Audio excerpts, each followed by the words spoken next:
Sorry, it took me a while today.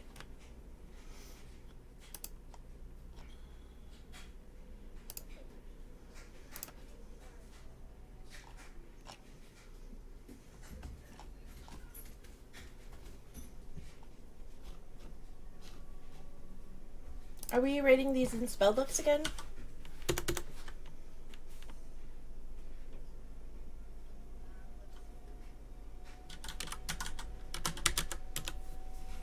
Malef. That means bad spell, bad curse, or something like that. Baby, thank you! I love you! Thank you so much! Hello, boo-boo! No, you don't get the turkey. No. None for you. No turkey for you!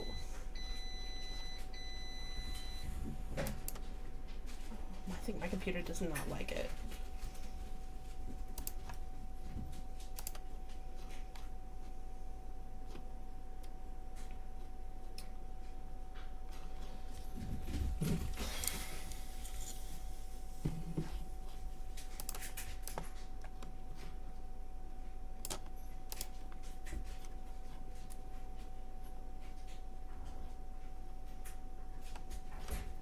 I mean, I had it like listed as 8:30. Do you want to go earlier?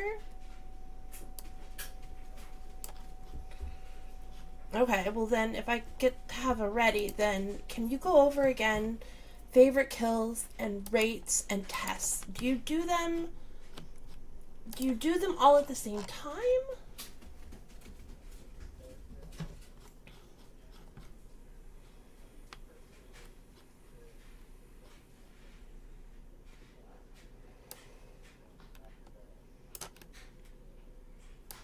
The test. Okay. Okay. Okay. Got it. That helps me a lot. I'll make one adjustment then. Kill.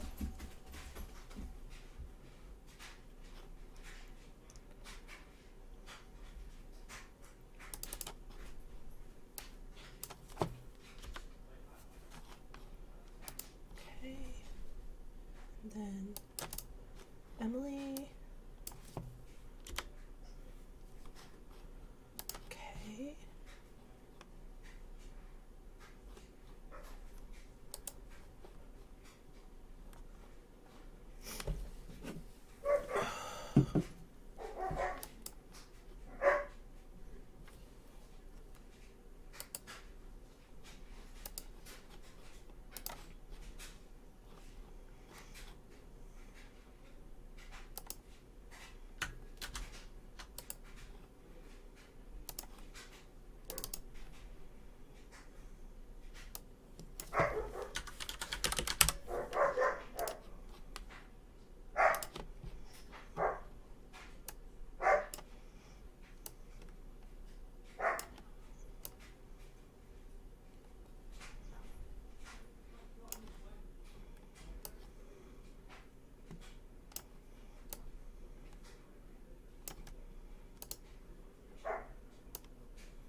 Okay, Athena, Jesus. So many feelings. That's my girl.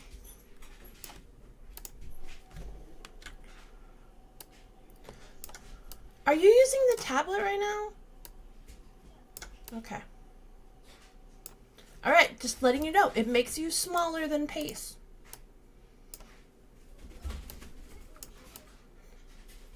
I don't know. You have like these competitive things. I just, you know. What?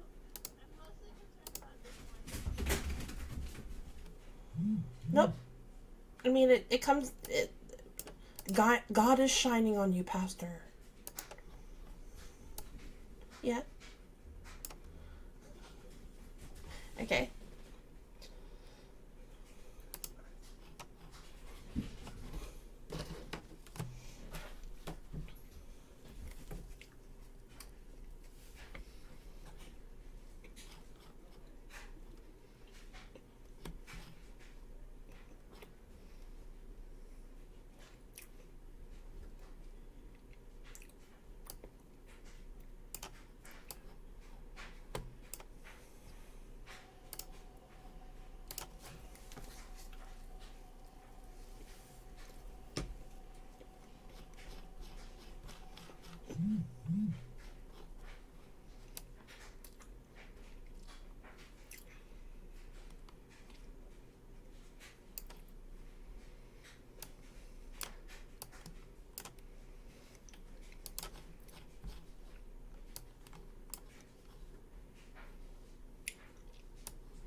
There's the one where...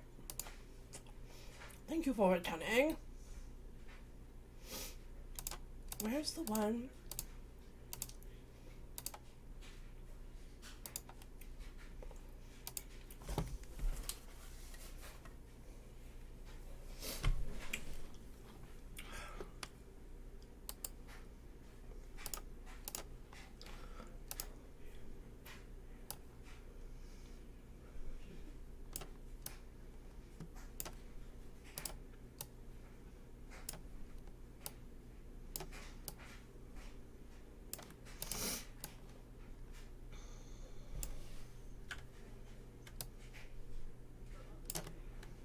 Mm-hmm.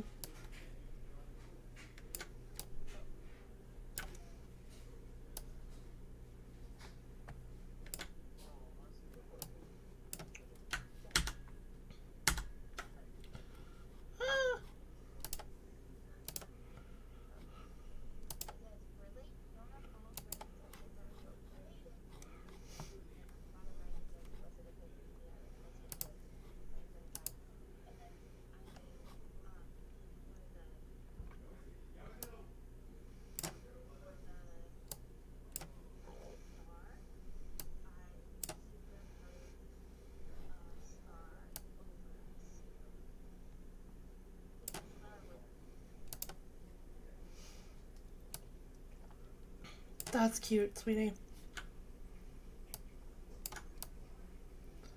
Almost. Just trying to put them together so they make sense.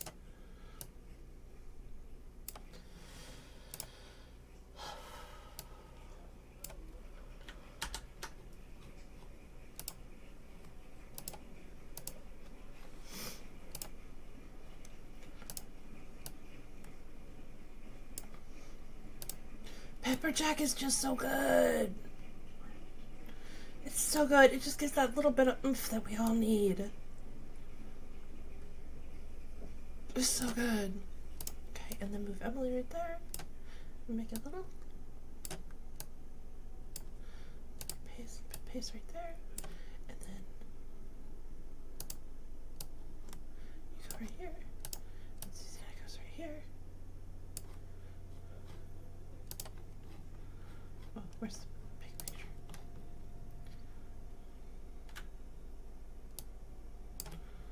Okay.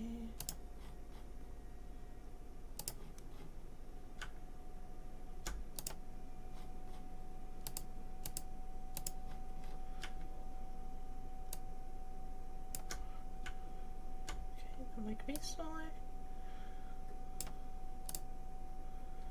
And then make doobie doo.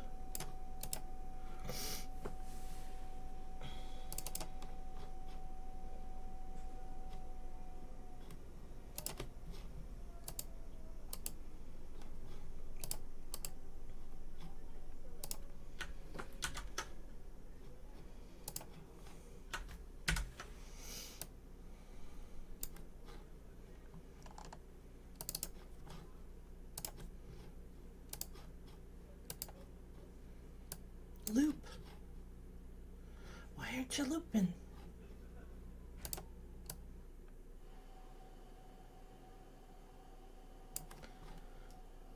So close, so close.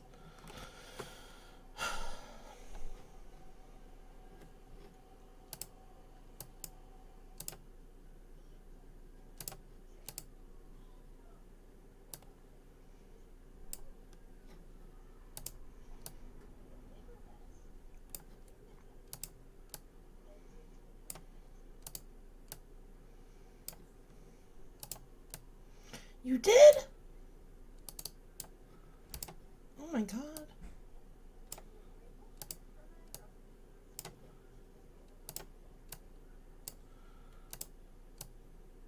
Baby, you're actually really good at tech and you'll be fine.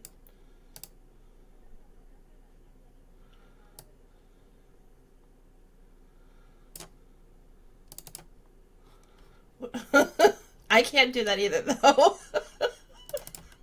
So...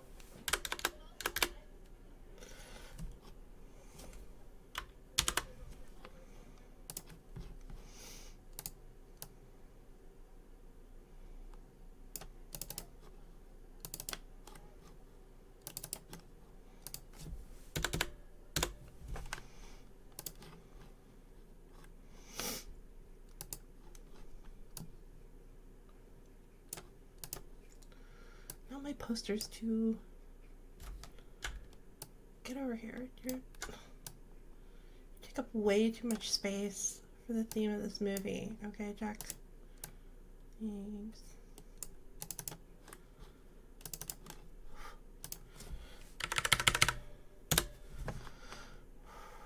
Okay, 3 minutes.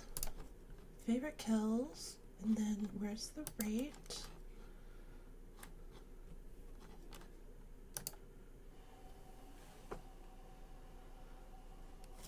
Yep, we're almost ready.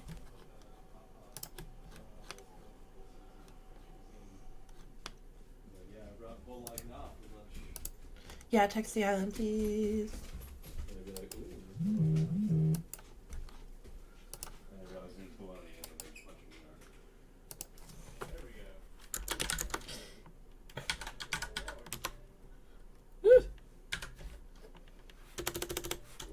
Kill and rate.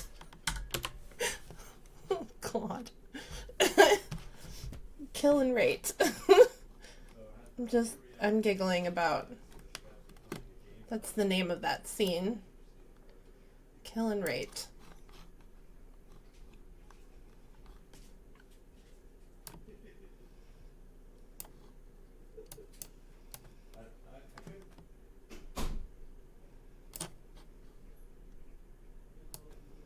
What's up?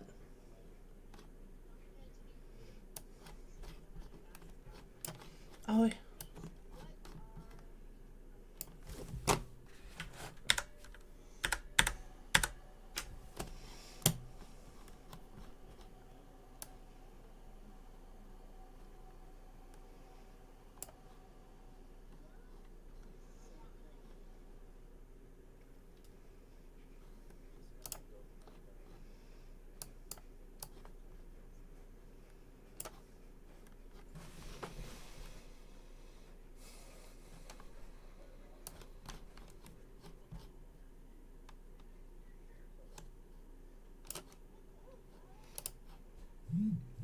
It's Matilda?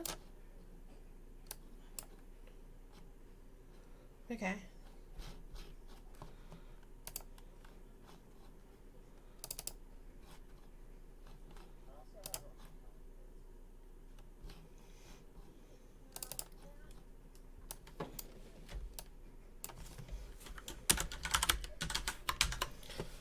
Okay.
Greetings in the name of the Lord. Sorry. That's a choice You're introduction there, Pace. No. you're listening to St. Paul. Um, you're watching or listening to Horror Nerds at Church, a ridiculously queer podcast where we take a deep dive into a horror film or horror adjacent and talk about how it connects to queerness, religion, and theology. My name is Pace, and I am that poor tennis ball that is destroyed in that tennis match. And I'm Pastor Emily, and I am the cherries that did not get spit up because cherries Mm, are sweet. yeah. I am Susanna, and I am the dog that is judging everybody and watching stuff happen. Yes. It is a very judgy dog, too. Very judgy dog. I really am down for that dog. That dog was queer. That dog was watching a bunch of cishet nonsense, and Mm-hmm. the whole time was just like, "This is some shit." Definitely Fair dog. Yeah. That's me. Follow us on Patreon at patreon.com/horrornerds@church, starting at only $5 to sign up. It's great and awesome, and we love you. And dropping this month on Patreon, you get the Vivitch movie commentary, which Pace and I recorded. It's my first time watching it, and it's quite the movie commentary, I'm just saying. Also, we are finally doing what was supposed to be in November, but is happening now, our annual Doctor Who BooTube with some Classic Who witches, now that I actually have seen some of Classic Who. And our horror buffs get a special episode on the witches, which I have not seen, and I'm excited to see. And that is the Also, 1990s version with Angelica Houston, since there's a newer version with Anne Hathaway. Just to be ooh, clear. thank you for making that perfectly clear for us. I appreciate it. Also, check out our show notes for any content warnings for this episode. Yeah. Yeah. If you're listening to this episode on your favorite podcast provider when it comes out in a little over a week, you can check the show notes for not just content warnings, but links to all the books we mention on our bookshop.org store. And whether you're watching or you're listening, you can check this comment/show notes for links to our newsletter, merch store, and Patreon. Mhm. All that said, we're off to a great start. How's everyone So, been? oh my gosh, it's been like a year. Right? We haven't done this since last year. Correct. Wild. These are the vibes of 2025, y'all. Mm. Oof. It's a weird year, y'all. I We're don't. not. I will start because I am not wired. So we're not wired, and I am not thrilled about it. Like, like most like super overwhelmingly techie people know that like wireless is lovely in a coffee shop, but it's not what you do with like your life. Okay, like you wire all your things because it's more predictable and it's faster and it can handle more data. It's like all the More GBs and bandwidth. like Yep. yeah. So like I'm not wired, and I think there could be glitches, and I'm sorry if there are, because But anyway, I'm down one monitor, I'm not wired, and I just had a really, it's just been a Recording in bad progress. back. It's just been like a bad back situation, you know? Like Yeah. my back thing, like it's been snowy here, and I love the snow, and I love watching the dogs in the snow because they both have some Our husky in dogs them. love snow. Well, It's so exciting. one is like 11% husky, and the other one is 50% husky, and then like the rest of them are like a German Shepherd. And they love the snow, love it, love it, love it. But my back doesn't, and I'm really sad about it because I hate summer, and Hmm. and I don't want to have to choose between painful winter and sweaty, rashy summer. So like, I'm just sad about it. I got a heating pad going. The new tub is awesome. But like, so I'm complaining, but I'm not really complaining because for the problems that are happening with my back, I've got it, you know, pretty good. I spent that money when my mother died purely on things for a disabled fat body. And all the things that I didn't get for myself for 15 years. And so now when it's cold and I can't walk because I have the issues that I got, um, I'm okay. Like there's a heating pad, there's a bath, there's a heating pad Yeah. in every bed in this house. There's things that help my body. There's a bed tray. There's like a tray thing that goes on my bed that I can work out of. I figured out remote desktoping so I can still use my super cool rig. You know, so like I'm still combating like spending the money on the things that I spent it, Hmm. but Hmm. they're paying off now. So that's where I am. It's cold. That's It's a good beautiful. My back thing. hurts. I feel that That's a here good in Minnesota where it is negative. It was -10 today. It is a little warmer now. It's about I six was really excited degrees. because I thought our snow was not going to melt, and then it melted. I I was am very glad excited. we have snow coverage because last year in Minnesota we really didn't for much of the year because of climate change. Woo! Met catastrophes. Yeah. Hmm. Hmm. Yep. Yep. Yeah. I just finished a super huge project. Um, You did, I did, yeah. yeah, I did a group mural with um, Divinity Lutheran Church in Towson. What? And we had a blast. It was amazing. Like, I did the base coat and the like organization and all of that stuff, but Yeah. all of the canvases that they did were just like so cool and so diverse, and it really was amazing. And so I'm still like kind of riding that high. Um, and that has been my life really for the last like since Christmas, because that's when the canvases were due. So that's like been a huge part of my life, minus the snow day that we had, um, where I definitely went and played in the snow with my puppers. So, which Adorbs. I'm really glad. One of the cool things about this house is that there's a deck on the second floor. And so even though we don't have the fence, we have a fence, but even though we don't have a like dog proof fence, we can take them on the deck and hang out with them.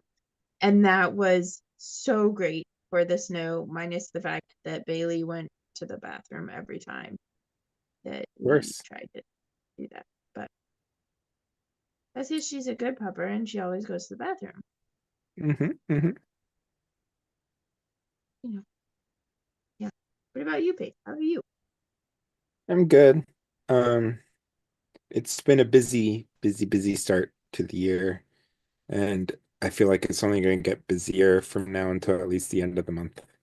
I'm traveling again at the end of the month. I'm going to the ELCA CYF extravaganza that they do Ooh, annually.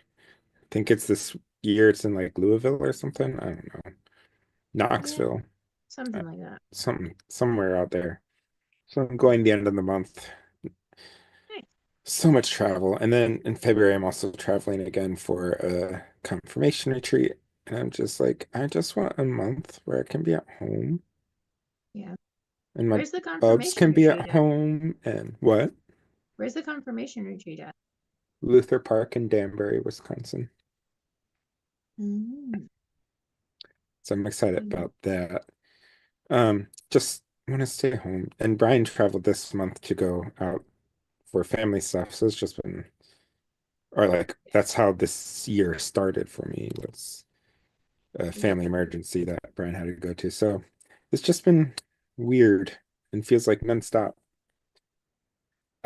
stuff. But since I had a lot of time off and no one else in the house for over New Year's, and basically had that whole week off of not having to go into the office, I did a lot of reading and watching of things. Um, Mm. and so I'm trying to see as many horror films in theaters as I can this year. So I saw The Damned in theaters, which just came out last week, and Mm. it was fine. It was shot beautifully. The acting's incredible, but the story is like, it's fine. Um, so that's one that you all can wait to streaming if you want to watch it. But I'm gonna see The Wolfman this Friday, probably. So I'm excited for that. Lee Ooh. Wannell's new movie. So, and beyond that, I've been watching the Dollars trilogy, spaghetti westerns. I have got the 4K Blu-rays for Christmas, and my God, spaghetti westerns are beautiful in What's 4K. a Like, spaghetti western? spaghetti For westerns those of us who are are not in. a spaghetti westerns are a genre of western films that came out primarily in the 1950s through 1970s, that were produced in Italy, and Mm. that's why they're called spaghetti, as in Italy. Um, Mm. and so they are Western movies about the American West, like Wild West period, yet they are usually produced and written, directed, by Italian studios and filmed in Italy or filmed in Spain, usually. And so there are a lot of these, like it was a big kind of genre in Italy at the time, along with the Giallo films, which we talked about as well in here, which was kind of a horror thriller uh, genre of Italian films. So kind of a big Italian movie industry happening. But a lot of famous Western movies that people think of from that period were actually spaghetti westerns that were filmed in Italy. You would usually have one or two Americans as the leading actors, but then the rest of the cast would be uh, pretty much pan-European, but especially Italian and often Portuguese and Spanish as well. Um, People playing the rest of the parts. It was kind of like we talked about this with Suspiria, how it was filmed in people usually speaking in their own languages and then just dubbed over. So, for the release, dubbed into English. And so that's kind of in a nutshell, spaghetti westerns. But perhaps the three most famous spaghetti westerns are the ones starring Clint Eastwood, who, yes, is a trash human. But the A Fistful of Dollars for a Few Dollars More and The Good, the Bad, and the Ugly are this kind of trilogy of films called the Dollars Trilogy, starring Clint Eastwood, directed by Mm. Sergio Leone, and they are so gorgeous in 4K. They're all Mm. 1960s films, but like the 4K restorations just like really sparkle on screen. Nice. So yeah, I've been watching those. And then the last thing I've been up to is I haven't been reading as much this since the start of the new year. I read 150-ish books last year, just under 150 books last year. Mhm. But so far, I haven't finished a book this year. And we're pretty early on in the year, but still, I typically would read a book, 1 to 2 books a week. But I've instead, on my walks, been listening and catching up on podcasts for a while because I feel like I haven't been in the podcast phase lately. And so I'm listening to this one. There are two that are kind of like my go-to right now, Mm. which are Morbid, and I want to get the podcast uh invite the co-hosts of both of these podcasts onto HNAC sometime. So Morbid is all about true crime, fantastic podcast. And so I've just been having a ball listening to that. There are two sisters who host it. It's just hilarious. But then Tooth and Claw is this one about it has a grizzly bear um scientist biologist along with his brother who also works in grizzly bears and then a producer. So three co-hosts. And they basically tell real life, not really true crime, but more true nature dis not disaster, but like animal attacks, basically, and tell true stories of that. Wes Larson is the gorilla expert hosts who hosts it with his brother Jeff Larson. But they they just did this one on the Timothy Treadwell grizzly bear attacks, which a lot of people would know from Werner Herzog's Grizzly Man documentary that came out. But it's basically this guy named Timothy Treadwell who was kind of the story is of many mediocre white guys who just seem to be able to fail and charm their way into Mm. being seen as an expert when they are not. And so Timothy Treadwell, it's a really tragic story, but Timothy Treadwell basically claimed to be this like grizzly bear expert and lived spent many months of the year living among grizzly bears in Alaska. And a lot of people who are true like conservationists and grizzly bear biologists and stuff like that um we're all like, dude, you don't know what you're doing. You're going to end up getting yourself hurt or one of the grizzly bears hurt the way you're doing it.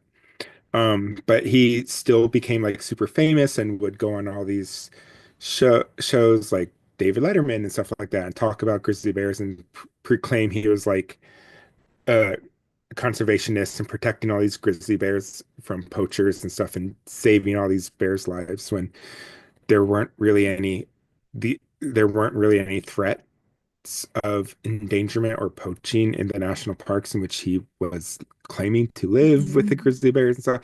It's just this really Mhm. weird thing.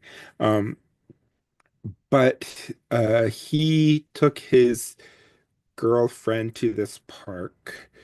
After they've been doing this every few summers, but this time they went to the park uh, and stayed there. And then on the last day, the day they were planning to leave, they were both attacked and killed by and eaten by one or two grizzly bears.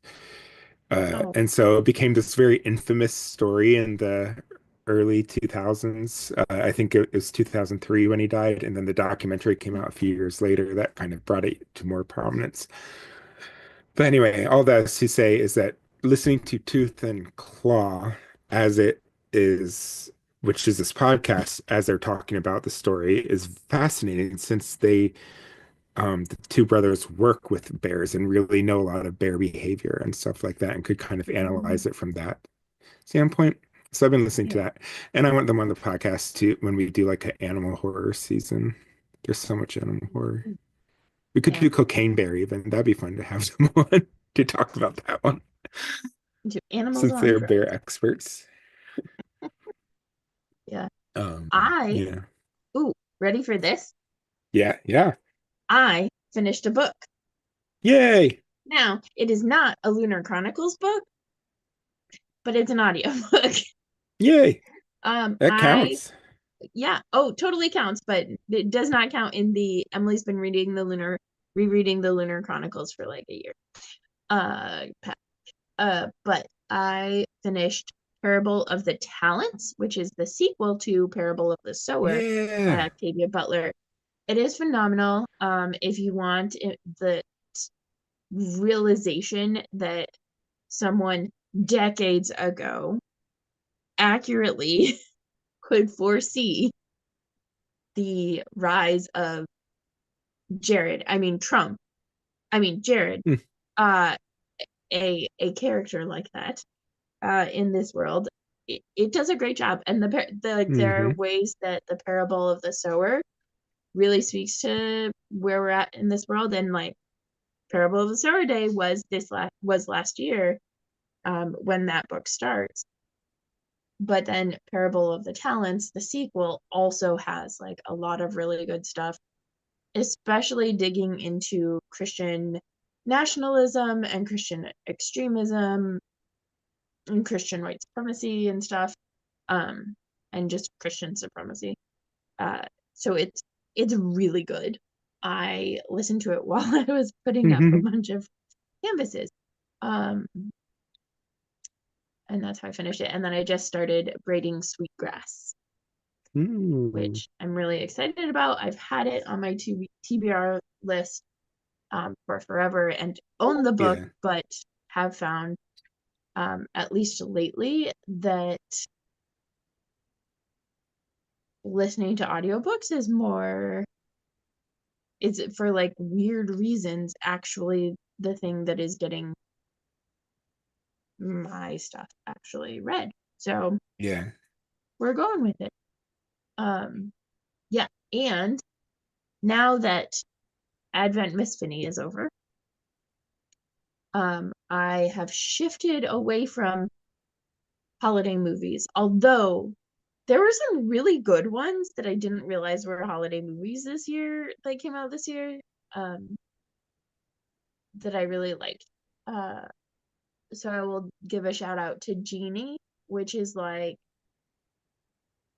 Aladdin, the cartoon, and Elf combined with a flipping the magical Negro trope on its head. Yeah. Not like, I don't know how like super intentional it was, but it's a like reversal of it, I guess. Um, that was really good. Red One was really cute. And Yeah. apparently is in the Marvel Cinematic Universe, which I didn't realize until Kay, friend of the podcast, Kay Roloff, pointed it out. And Carry On. Carry On was also really good.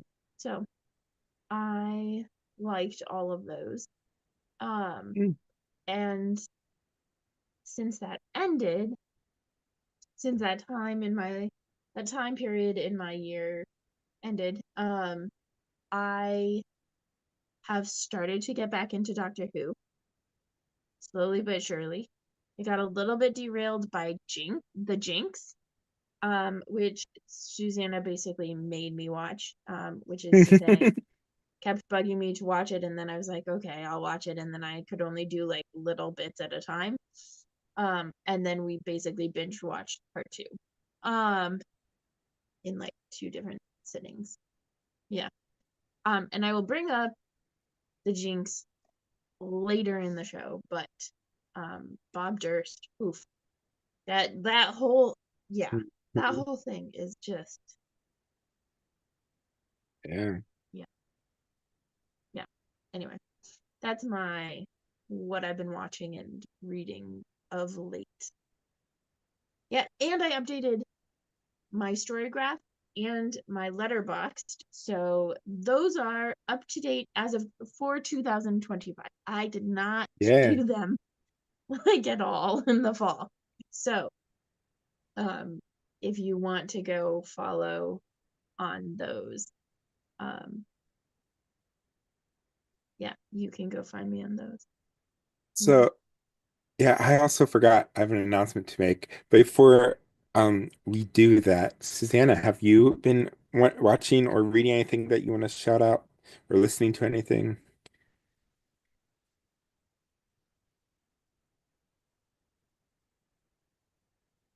I was making Emily watch The Jinx was a Yeah. thing that I've been watching, and also because I have waited a year and a half for Emily and Matt to join me in watching the Avatar: The Last Airbender, and they did it, and so I binged it all while having the back issue in the tub in the middle of the night. It was lovely.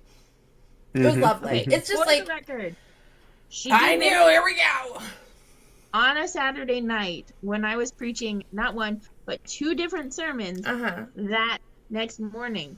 There was no way for me to join her, despite the fact that I had said that I was interested. I'm just saying. Okay. Is this the live action one you're talking about, or the original Yes. cartoon? And I mean, now we I'm watched gonna the have to original binge cartoon, that but like, yeah. and then do more Doctor Who. Yeah. Because, like, for me, I love it so much. It's so good for children, and it's good for adults, and it covers, you know, and this one is really being faithful to the animated version, and it covers all of these different things that a justice-minded person is going to really want for a kid to learn. It covers everything from, like, gender discrimination and disability and, like, and respecting other faiths and other cultures and discrimination. It's just like, and the earth, and I just love it. It's so cute. It's super, super cute. And I was excited to watch the Secret Lives of Mormon Housewives, but I couldn't get through even one episode because they were just so annoying. Like, I don't understand how people can, like, have the faith that they have and live a life that's totally different than their faith and, like, not even blink. Like, I'm not judging them and saying, oh, what you're doing in your life is wrong. They can do whatever they want in their life. What confuses me is the hypocrisy. What confuses me is the, like, yeah, I believe this thing, while absolutely doing the opposite thing. Like, just, you know, like, be... You can't have both, okay? If you want to be a slut with the rest of us, come on over and be a slut with the rest of us. Don't lend your money and time and volunteerism and all this other stuff to... you know, to something that is going to persecute the other sluts of the world. Like, either come over here with the sluts or, you know, lay in the bed you made. I couldn't. And also, like, I think I want to watch things like that, but cishet women, like, they just confuse me. I don't understand them. I don't. How many of them are actually cishet women? That's the thing. I don't think so. I mean, and there's a couple that I just want to be like, oh, honey, you're not. Well, that's really well connected to, like, the weird sister wife vibes going on in this movie. Oh my god. Yes. So yes. You did that on purpose. But that's what I was watching and trying to watch recently. Yeah, I love it. I'm impressed because usually you can watch that. You get your notebook. You get. Oh your my gosh, I love trash Netflix dating shows. Okay, like, it really does teach me a lot about the cishets. But this is like its own world of cishets. You know, like, the Mormons are just the whole other. They're a whole other thing. And I've run out of Mormon cult ones to watch, so I was like, okay, I guess it's time for me to watch the Mormon quote unquote mainstream ones, and I can't. I can't. I love Anyway, it. continue gaily forward. So, before we get to the movie, which, if you haven't picked up on by now, is the Witches of Eastwick, especially by the sister wives comment. But I am going to start probably in February because, so here's the thing. Y'all know I am a horror nerd and kind of a cinemaphile in general, and just love her movies and stuff. Cinemaphile. I said that to the youth group I was working with, and they're like, all giving each other looks like, what did they just admit they were? I was like, oh, I know it sounds bad. It just means I like movies. And they're like, oh. Great. But anyway. It's not actually connected to that word that you're thinking it's connected to. Yes. I mean, it is as far as etymologically, but as far as, like, popular culture meaning of it, no. But, yeah. So, I have been collecting 4K discs for a while, and now I have my AMC Plus or A-list, AMC A-list membership again, and I got rid of a lot of my streaming services because I realized that I'm spending like I was probably spending about $50 on streaming services a month, which is a lot. And I'm like, the main reason I have it is so I can catch horror movies, but what if I just get AMC Gold member or Premier Stub, whatever it's called, membership for 20 whatever dollars a month, cutting costs in half, and I can just see them in theaters, which I enjoy that experience anyway. So, so I'm trying that, and also with the 4K films I pick up and stuff. I do a lot of when you are. Here's a secret to all of y'all neurotypical people out there and cis het people out there, especially the white ones. When you are trans, when you are neurodivergent, because you are not fitting within the societal umbrella of what the average person is according to those definitions, there are a lot of people who are like paying weird amounts of money to fund these studies on researching us trans folk and ADHD folks and neuro divergent folks. And so like one of our weird benefits of having a membership card in the neurospicy and trans community is that you can find medical studies that will give you like Amazon gift cards. So like every month I get anywhere from like $10 of Amazon gift card to like $50 depending on what studies I'm involved in from this shit. And so I'm using that to fund my 4K collection. And so I was like, well, doing all this and I host a horror podcast. How hard would it be for me to start like posting a weekly video, doing a film review or doing a 4K review or something like that? So I'm going to try that out probably starting in February. I'll just post it to HNAC channels just to kind of diversify our content a little and stuff. And if y'all like it, let me know. Or if y'all have ideas for what other kind of videos I could do and stuff like that, let me know, and we'll go from there. But I think it'd be fun because then I can show off a different nerdy side as a film collector, which is a little bit different than what this podcast is, which is more talking about the philosophy and theology of the films and queerness and stuff. So anyway, that's my announcement. That was a long, rambly way to say I'm doing a new thing. Y'all should check it out. That sounds really exciting. What? That sounds really exciting. Oh, thank you. I also need to finish this damn dissertation at some point, so I'll probably be working on that too. No. We'll see. Yeah. But we are covering today The Witches of Eastwick, the film by George Miller, who is most famous for the Mad Max franchise, including Mad Max Fury Road and Furiosa. This movie came out in 1987. Although, weren't you saying you thought it was 92 or something? There's another one that was on when I was like looking on Letterboxd. There was one that said. Oh, that's the unaired. There was an unaired TV pilot that was shot. That was shot in 92. And then there's also a 2000. This is a little bit behind the scenes stuff, but there's a 2010, somewhere around there, TV series called Eastwick, which was also which ran for like one season, I think, maybe two, on ABC or something.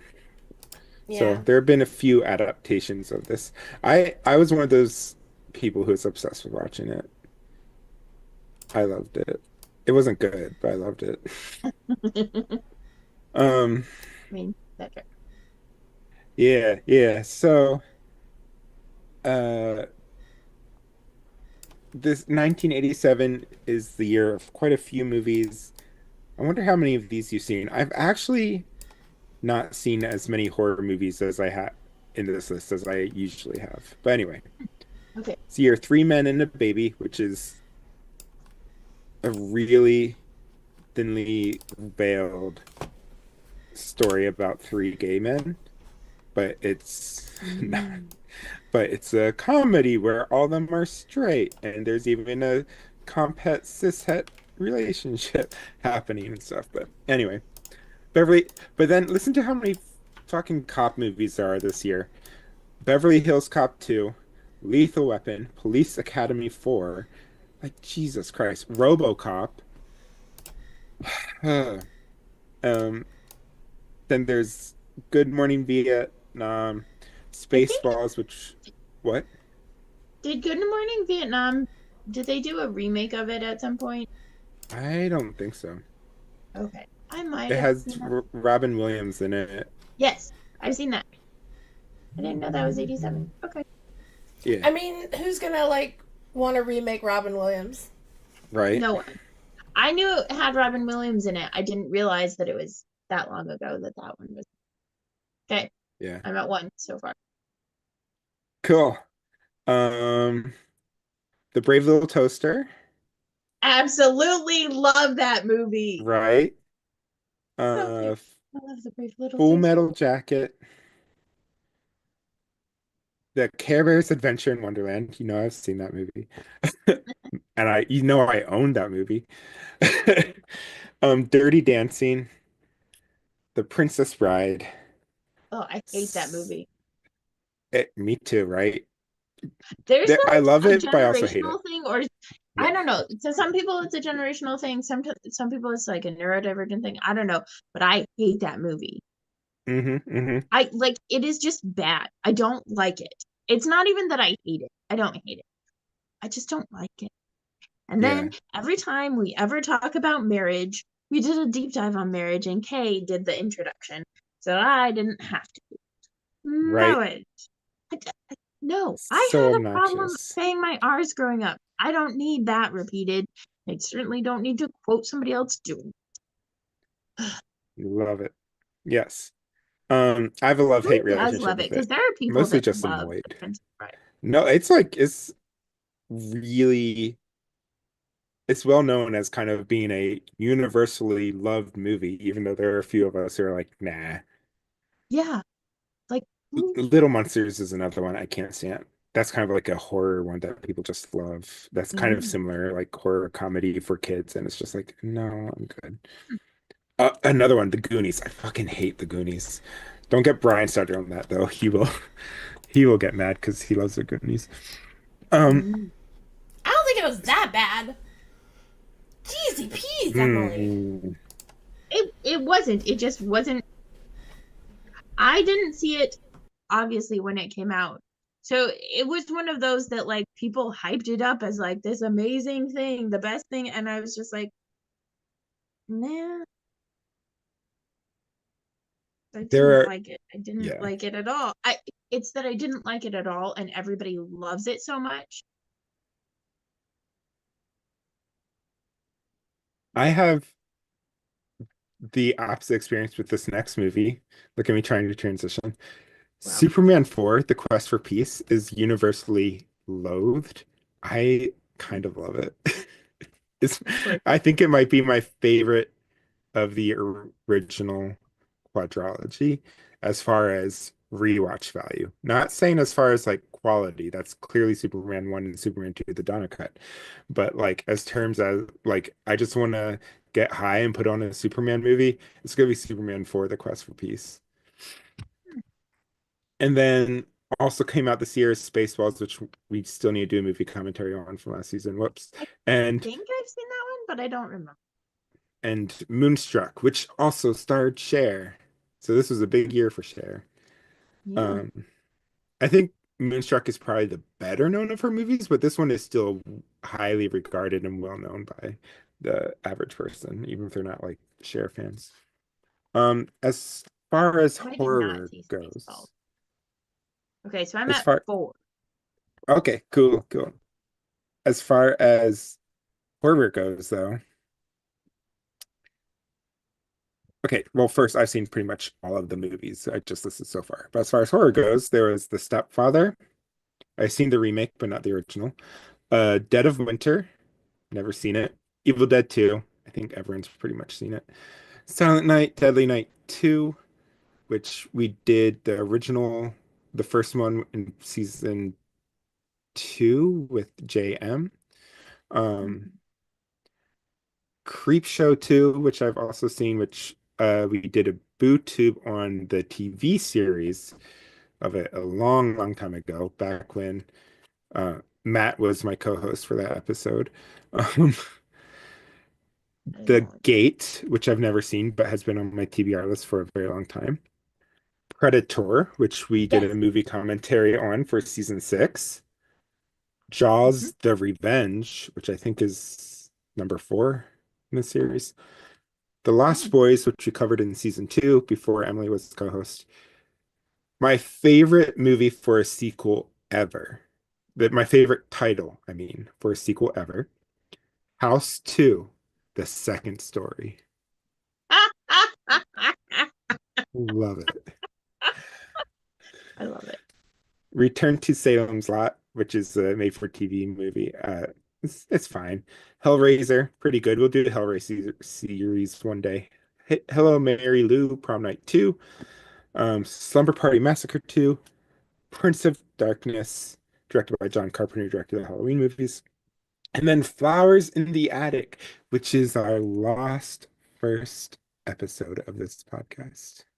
I say it's It's lost lost. because it has been removed purposefully by the Patreon, from the regular feed, and I never bothered uploading it to Patreon, even though I said I would. So it's something you cannot access. I love that movie. It's It so is, weird and gives me it my is. that grandmother, And like my grandmother, like my grandmother was creepy like that grandmother. It felt like my right. grandmother, and it felt like that one, and like Mommy Dearest gives me my family, my bio family vibes, not my So current family vibes, but like, oh, that movie is so creepy. so here's the hilarious thing about this, that movie's relationship with this podcast. Mm. Joe, uh, oh, excuse me, Sam and I, Sam was uh went by the name Joe when we recorded season 1. Watched uh had planned to cover the Halloween franchise for season 1. And then when it came down to like starting to record, both of us were like, well, maybe we should do a one-off movie just to kind of see how it goes before we get into like the franchise.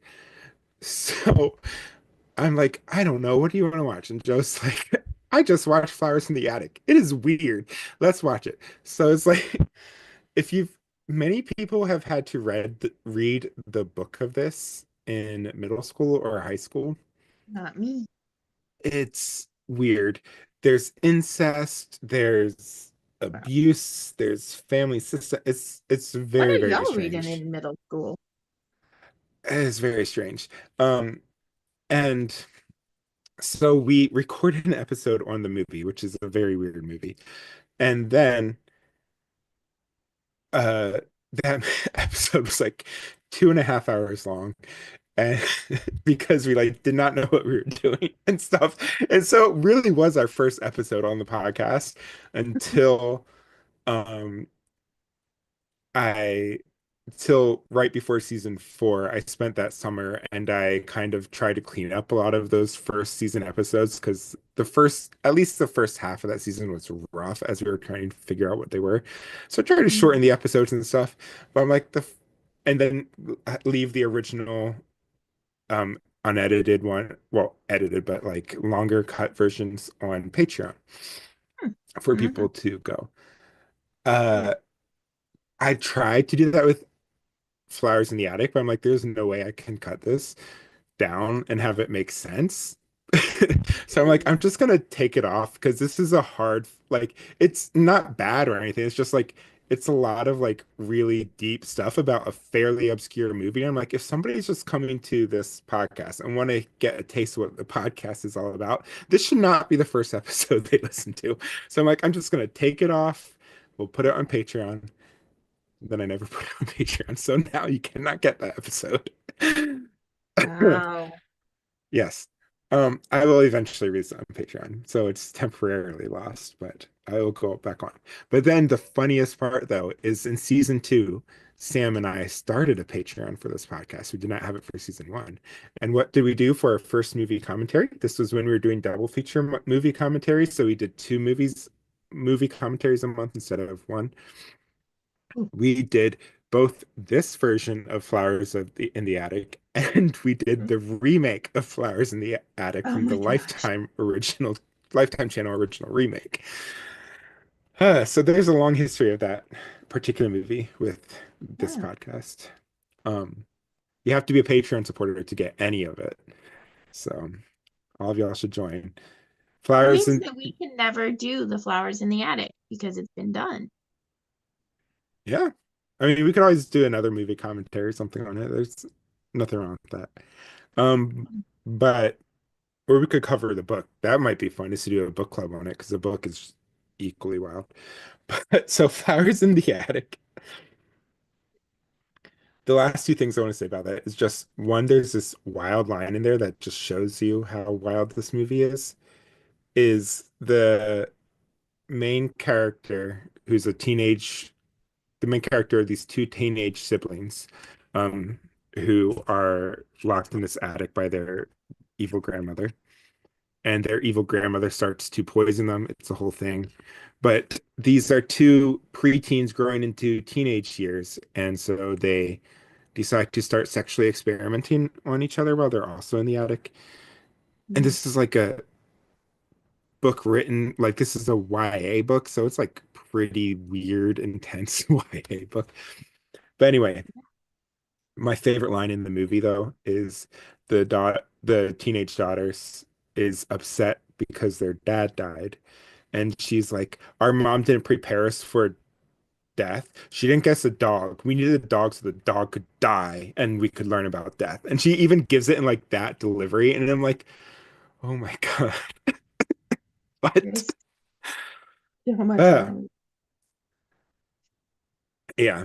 So anyway, we're not talking about that movie, but one more movie that I need to point out came out in this year from season four of this podcast, Nightmare on Elm Street 3. I've seen that one. The Dream Warriors. Yep, I actually like that one. Yeah, I think that's the I fan favorite of that franchise for sure. So, when was the first time you have seen this movie? so technically for this podcast. I mean, it is for this podcast, but I started watching it. When were we first supposed to record this? This, I think, was supposed to come out in like this on December 10th or something. So, Yep. just over a So month I, ago. so I first started watching it like over a month ago. We rented it on YouTube. Um, and but we started it too late at night, and so Brooke, Susanna, and I were all falling asleep. Well, maybe not Susanna because she's Susanna, but Brooke and I were both falling asleep. So we're like, okay, we'll watch it again another day. But then had like I think a family emergency, and so I was like hanging out in the ED in the emergency department instead. So I was like, okay, I got it from the library, and then was like, okay, you two can like finish watching the one that was rented, and I will watch the one from the library. I don't think they ever finished watching it. And the one from the library, thankfully, Enoch Pratt, shout out to the best library in Baltimore. Enoch Pratt doesn't like automatically renews all of your stuff if it's available for renewal, and does not charge for fees if they're late, because the movie is now due like tomorrow, I think. I have to go to the library tomorrow, and I have a couple books that are late. But so I had it all this time, So I restarted it, and Paige, Susanna, and I watched it together. So all of it was for this episode, but technically 1.5 times have I watched it. What about you, Susanna? I'm pretty sure you've seen this one before, right? Pretty sure we've talked about Yeah, this one before. I like it. I mean, like, it's, like, I'm not trying to be, like, I don't want to sound condescending. I'm not being condescending, but it was definitely a very good, like, there's this escalating part toward, I've always been a feminist. Okay, I've always had this thing about feminist organizing.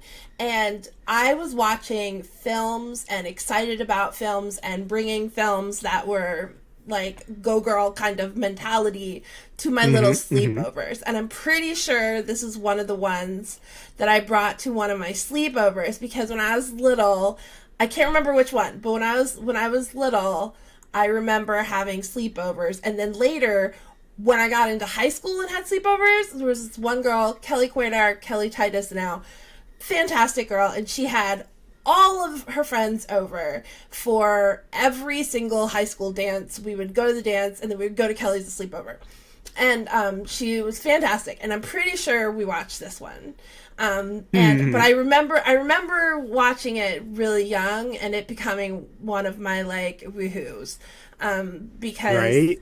Like, it was definitely, like, part of, like, you're beginning, like, awareness about the way women are treated, you know? Like, and so I felt like it was sort of a primer for me, and I understood all of the concepts in it by let's see, this is 87, so I would have been about 10.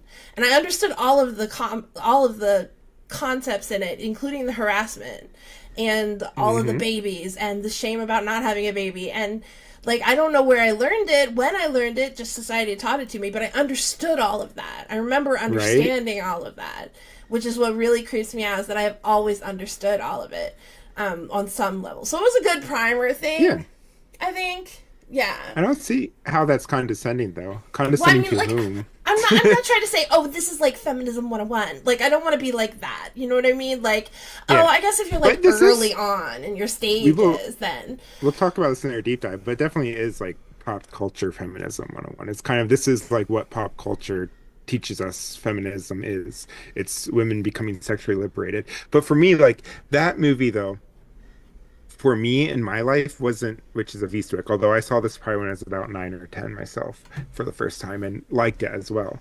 But the movie that really like started my own feminist awakening is kind of like in retrospect, like, oh yeah, of course I was a trans woman and non-binary and not fitting in with gender and stuff, was Fried Green Tomatoes. That movie was like, that's what woke up my feminist awakening. Oh, that movie. So, well, I thought Edgy was hot. Edgy was hot. Me like, too. I mean, clearly, and I loved her. Did you see her in Some Kind of Wonderful? I'm pretty sure I saw that, but I don't remember. Oh my God, Mary Stuart Masterson in Some Kind of Wonderful, for me, like pretending to be a cishet girl while she's wearing all that leather and playing the drums and has short blonde hair and is hot as fuck. Like, oh my God, I was so obsessed with her.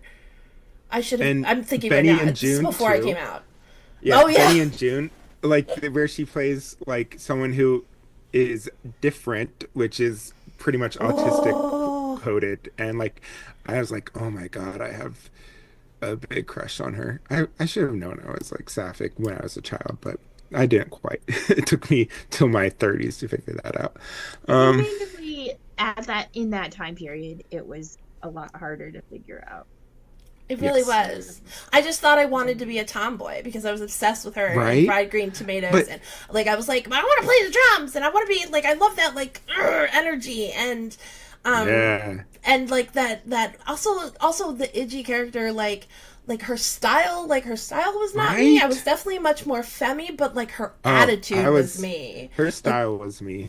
Yeah. No, I've never been on the like androgynous or masculine side of center, but I definitely like, boy, her attitude was me. Her attitude was me 100%. And as the way I dealt with my bio family, or the way I dealt with society, and like, So I just was like, oh, I just resonate with her. I like her personality. And Hmm. no, she was hot. She was so hot. Oh, Lord. Woo, Yeah, she was. woo.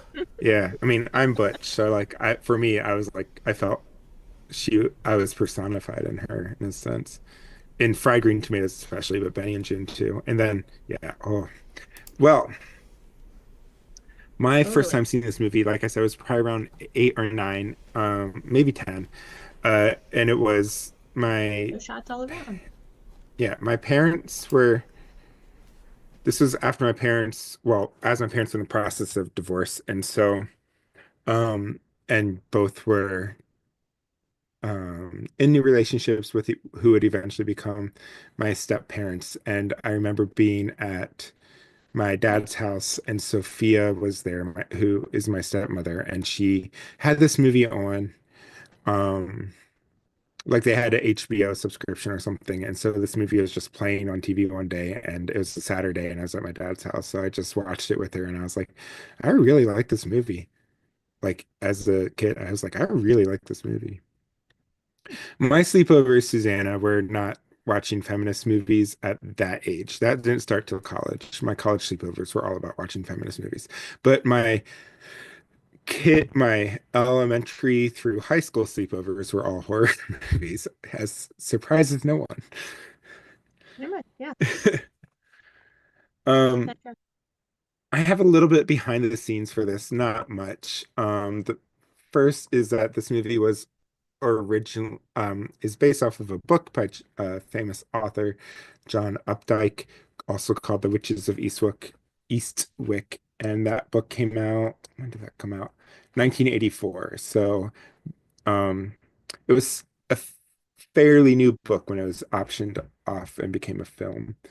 Um, there is a sequel to the book that came out in 2008 called The Widows of Eastwick. I have not read that one yet, but I did look up a plot summary just to kind of get a sense of what it was about. Um, and that was John Updike's last book before he died in 2008 or 9 or somewhere around there. Mm, Um, interesting. but the book itself, and I'll talk about the book in the deep dive because the book differs from the film quite a bit. That's what I I hear. think the film, as often is the case, like the films, especially in the before, I think the Lord of the Rings films really kind of, and the Harry Potter films, even though we don't like that author, um, really started to make Hollywood realize that, hey, there's actually money in adapting books closer to the source material as opposed to just um, Having the same title. watering it down, Hmm. And so the Witches of Eastwick film is very different to the point of having even like entirely different kind of moral to the story and different ending to the story and stuff, that with some other significant differences throughout than the movie. And so the movie, I feel like, even though both the movie and the film and the book were written slash directed by men, I do think the book does a better job of exploring feminism and concepts like that than the movie does. But we'll get there in the deep dive. Other than that, George Miller, and this might be part of the reason why I think the film is kind of watered down, is because George Miller, who's the director, and we know from like Mad Max Fury Road and Furiosa, like he is able to write and also use the resources of the strong women around him to do really strong women characters. And I do think that the witches in this are still fairly strong women. Hmm. But this movie was apparently a nightmare for him because the producers of the movie were really combating with him about what they wanted the movie to be versus what George Miller wanted the movie to be. And so I think that probably contributed to being kind of muddled thematically and stuff. That would make a lot of sense because it does feel, yeah, it has those moments that you're like, yeah, and then it has other moments where you're like, um, Right. really, really, really, yeah. Um, yeah. And I think I already mentioned how this has that made for TV pilot that was like in the 90s that I've never seen, but I have seen the Eastwick season, one or two seasons, however much came out, and kind of enjoyed that. That also had a lot of liberties from and differences from both the book and the film. So it was a fun take nonetheless. So, do you have a one sentence summary for this film? Yes. Queer chosen family or misogynistic asshole gathering a harem. Mine is a sexist asshole pretends to be woke and feminist to get the ladies, or like basically the man bun trope of woke feminist man, because he Man does in bun. fact have a man bun. And this like predates that trope, but I love it. That he still has a man I bun. It know. I fits was so like, does he have a perfectly. man bun? Yeah. Susanna, do you have a one sentence summary at all? You don't have to, but I would go with the things we do before we realize we're gay. Like, I if like there was it. a way to like take that one sentence and also like put in like a deep sigh, like if you think about like a lot of like lesbians who come out later in life and the stories they can give you Hmm. about their marriages, their their like it just like these women weren't happy until they were in a relationship with each other. Yeah. You know, yeah. like so it's And yeah, they that's what seem it'd to be. That's have what it'd a be. fairly sapphic relationship in the beginning, and then Mhm. this dude, awful dude, just kind of comes in and is like, "Y'all should compete with me," and they're like, "Oh, maybe we should," and then they kind of get back to it by the end. Yeah. Yeah, yeah, the yeah, that tracks. That tracks. All things track. Um, I don't have most of what I want to talk about is more connected to deep dive stuff. Same. Um, but so I'm interested what kind of thoughts you all had from the film. My big no, that even that's deep dive. The yeah, all of it's deep dive. The magic Yeah, tennis I know. scene. I was I'll like, say that. right, like there's the talking about like the makings of a perfect man and the way that they're describing him. I was like, I mean, I guess d- the cis het, right? I'm like, Right. I guess, sure, sure. And then like that Jack Nicholson is the one that Yeah. embodies it. Um, yeah, and I thought it was interesting the way like the loudness of like how loudly he snores through the entire performance. Hmm. It really does sound like the devil snoring.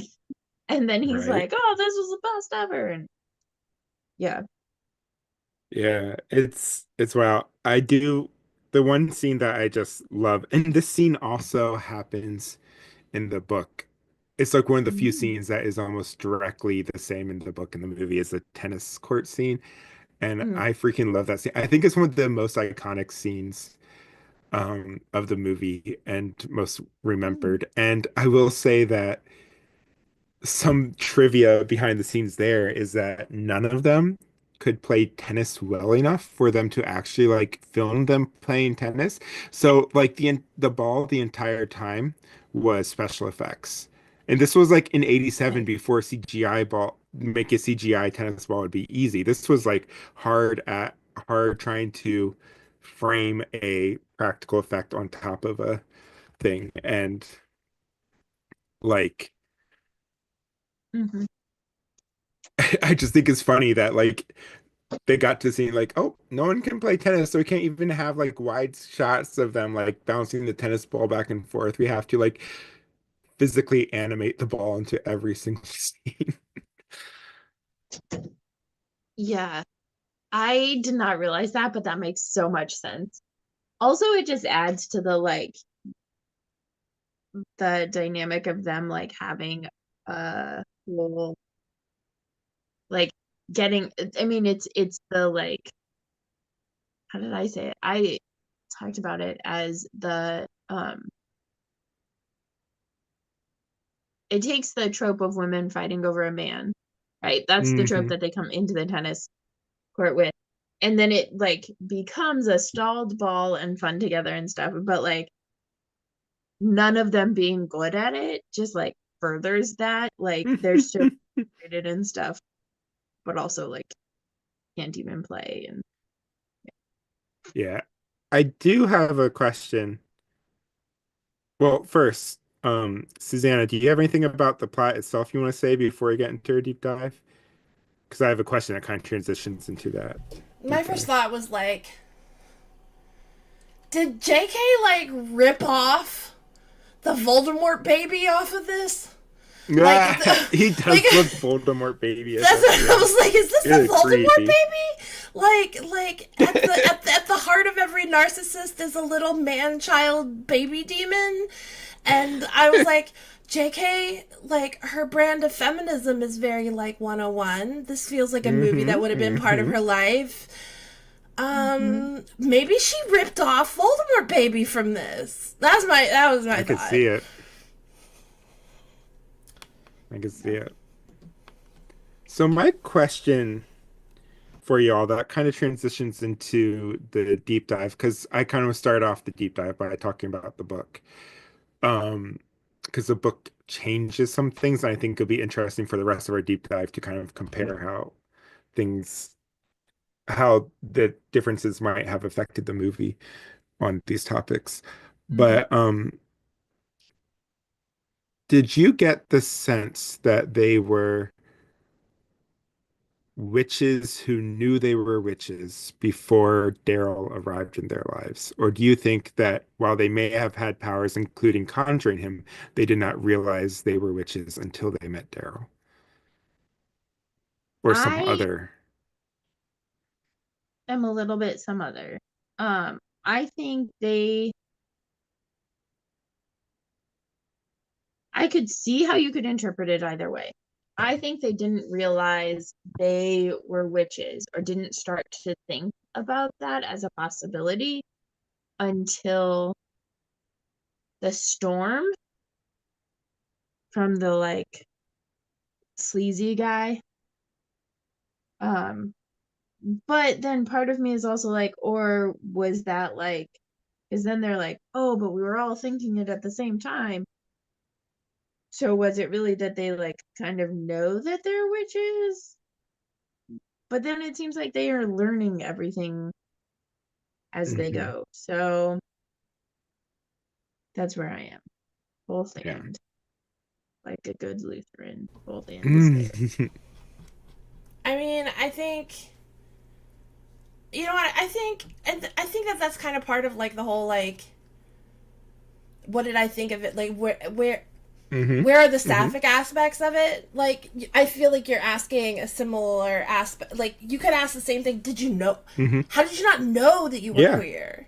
How did? Well, right. it just never occurred to me. I was just doing the things, having the babies, going to the elementary school, whatever the hell that thing was. Going, like I was just trying to make a living. I wasn't paying attention to what I felt on the inside of me. And like I don't know. So do I think they knew they were witches? Very, very, very specifically, they did not in the same way that a lot of like late bloomer Sapphic. lesbians did not know they were lesbians. I think they knew they were different, but I don't Hmm. think they knew how. Yeah, Yeah. that tracks. I Yeah. think it's weird that the film has it fairly ambiguous, and I think both or any of these interpretations are fair. I think my first interpretations when I watched it, especially as a kid, was like, oh, they have some power, but Daryl's the one who like fully unlocks it for them. Right. Um, Which is also like, and I want, and so this is the biggest difference between the book and the film, because I always thought it was weird that the movie is called The Witches of Eastwick, because it's like they don't actually really become full-on witches until they do the um revenge on Daryl, is when they like seem to fully embrace it in the movie. mhm. But in the book, they are witches and know they are witches and have a coven, the three of them. And that's what their Thursday night gatherings are gatherings of their coven that they Mm. have long before Daryl ever arrives. And Daryl's arrival actually starts to weaken their powers, not strengthen them. Ooh, yeah, no wonder the dynamic with the director and yeah. Ooh, that's So an that is the, entirely We were different. robbed! We were I know, robbed! right? Oh It my god, how includes did you And sit on that this long? We were And the robbed! second I'm thing, so this is going to mad! make you even more robbed, feel even more robbed, Susanna. The book is very explicitly, it doesn't use the term polyamory because it wasn't really as much of a thing that was talked about at the time the book was written, but they are very clearly in a queer polyamorous relationship with Daryl and each other. They're not all competing for Daryl. They are all dating each other at the same time Yeah, I believe in the that. book. There's a whole lot of that same, like, there is that energy in the movie, like definitely repressed and like but there's coded. also that same controversy going on when history looks at the creator of the Wonder Woman series and the Yeah. two women that he was in a polycule with. And there's a Hmm. lot of people that are like, no, no, no, no, he was with them, but they weren't with each other. And then when the movie came out, I can't remember the name of the movie. It was so good. It was It's so, called so, Professor so the, good. Professor yeah, whatever and the Wonder Women. Or something Professor like that. Marcia. Yes, it's so, so, so good. It's so Um, good. I Hmm. really and they like after he died, they stayed with each other for the rest of their lives, Hmm. and still there is a significant amount of history. You know, well, people who do comic books are mostly men, so there's a lot of men going on here that is like, oh no, they weren't with each other. They weren't with each other, and they Yeah. stayed with each other for the rest of their lives. Hmm. Hmm. It's just a whole, Yeah. it's a So the whole book, thing. they're These are explicitly queer and explicitly polyamorous because even when they're dating Daryl in the book, they also are dating or like having affairs with other people throughout the town, too. And like mm, affairs on the other people's part, to be clear, like all the witches and Daryl know about each other's relationships, but like a lot of the men they are sleeping with in the town are married um, to people who do not realize that they are being cheated on. So not exactly the most ethical kind of polyamory happening in the book, but at least with each other, their quad, it's all out in the open and stuff. And then they bring in a fifth person into their relationship toward the end, and ooh. that's what kind of changes the end of the book to being very different than the end of the movie. Um, so basically, brief summary of the book is the book opens with these three witches. Alex, the one who's played by Cher, is kind of the head of the coven, the oldest, and also the most powerful. All three of them are widows, whereas in this movie, only one of them was the widow, the other two were divorced. But in the Mhm. book, they're all widows because it implies that they killed their husbands. Ooh. But it's implied as like a morally neutral thing, which is what's so fascinating about this book is it's written third person omniscient style, but like it really delves into the thoughts of the women throughout the way. So it's like Mhm. the book does a really good job of portraying like what they are thinking and feeling and what their agency is and stuff, especially written by a cis man. It's surprising. Um, Right? Yeah. but Okay. like the death of their husbands, that kind of it seems like if they did not it's it seems like spells were put on their husbands to make them slowly kind of like wither away kind of thing, and perhaps die of natural causes, but hastened by their witchcraft kind of vibes. So they're all so all three of them are like just kind of meeting regularly. They are all kind of very sexually uh Mhm. active with others in the town, not with each other at this point. Um, and like all of them are having side pieces and stuff. And um, the two Daryl comes in, and they're not. Daryl isn't summoned by them doing like a trying to find a perfect man spell. Daryl arrives kind of as the book begins, and we don't know like what happened before he arrived. And so the first third of the book is kind of divided into um thirds. The first third of the book is basically these three witches. It's talking about their life in Eastwick, um, and their affairs and what's going on in their life and all that stuff. And they're also trying to solve the mystery of who this person is who bought the Lennox mansion. And so that's kind of the first third of the book. Um, the second third of the book is when the first third of the book kind of ends with all them meeting Daryl and all them starting to date Daryl separately, but knowing Mhm. each other were dating Daryl, and it wasn't like a competitive vibe. It's just like all the three of Oh, us are kind of having fun with him and stuff. And then he started which is inviting them. how like the movie seemed like it was going to go until they all got to the Yeah, and the tennis match in the book is not so much of like a competition for Daryl or them expressing their frustrations over it as it is in the book. It's very much like a flirting tennis match with all of them. And that's kind of what draws them from being dating Daryl separately to moving more into polyamorous territory and dating each other is the tennis match. And the Daryl also has a hot tub, so there's a lot of scenes that take place in the hot tub instead of, and especially sex scenes, especially between the three women, I gotta with say, or hot without tubs Daryl. are fantastic, so I Yeah, get it. so that's the second third of the book is like basically their love affair and how it's starting to the news and gossip is being spread throughout the town. Um, when we get to witch lore, there's some interesting witch lore in the book, so please remind me of that when we get there.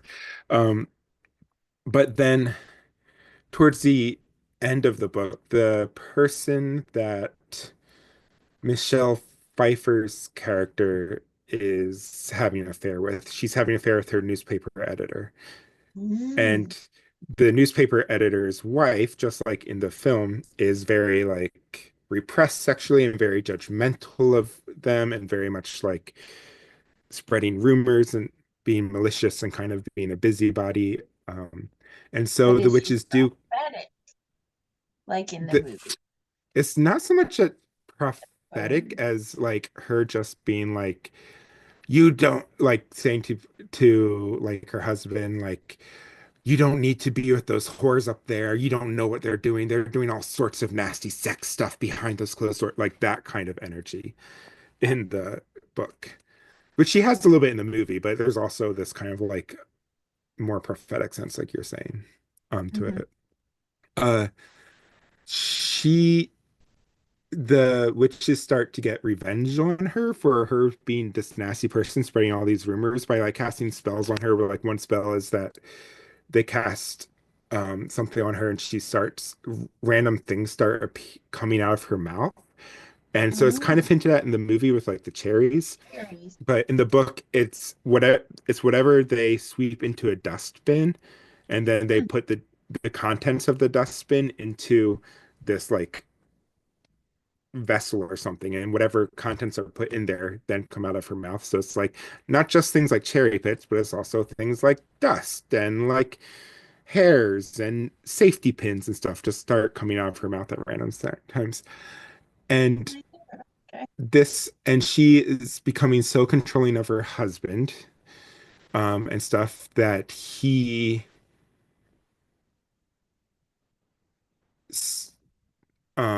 retaliates by snapping, according to like the traditional narrative, and murdering his wife, which is Well, which gross. happened or didn't happen in the movie? I did not cannot tell happen. if he actually killed her or if she died because of the like It seemed cherry like bomb. she died because of the cherry vomit, is what I think it implies, but it's kind of ambiguous in the movie. In the book, she dies because her husband kills her. And then he, I think, kills himself too afterwards, like a murder-suicide situation, Ooh. I think, but I'm not 100% sure what happened there.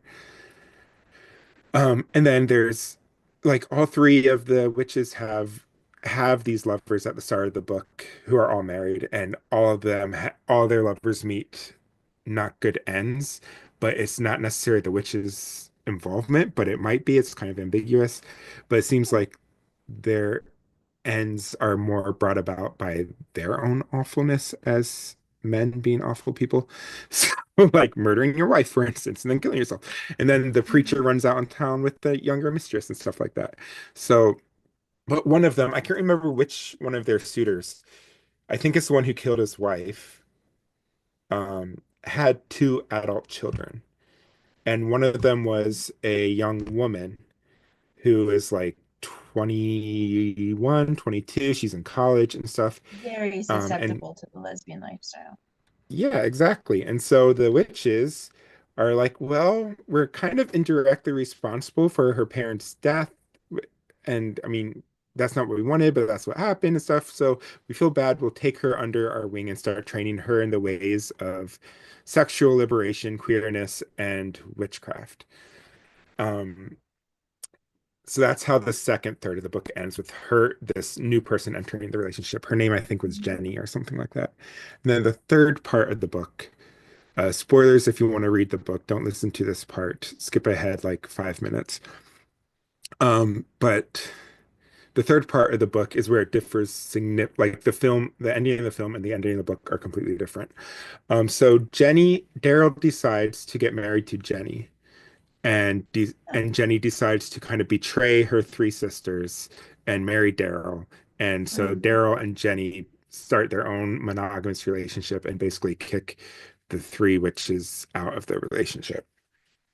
The witches decide to get revenge Mhm. on Jenny and create the familiar of Jenny, the doll thing of Jenny, not of Daryl, and punish that Mhm. and give that and basically do a spell on that that gives Jenny cancer, uterine cancer, I believe. And then Jenny ends up dying.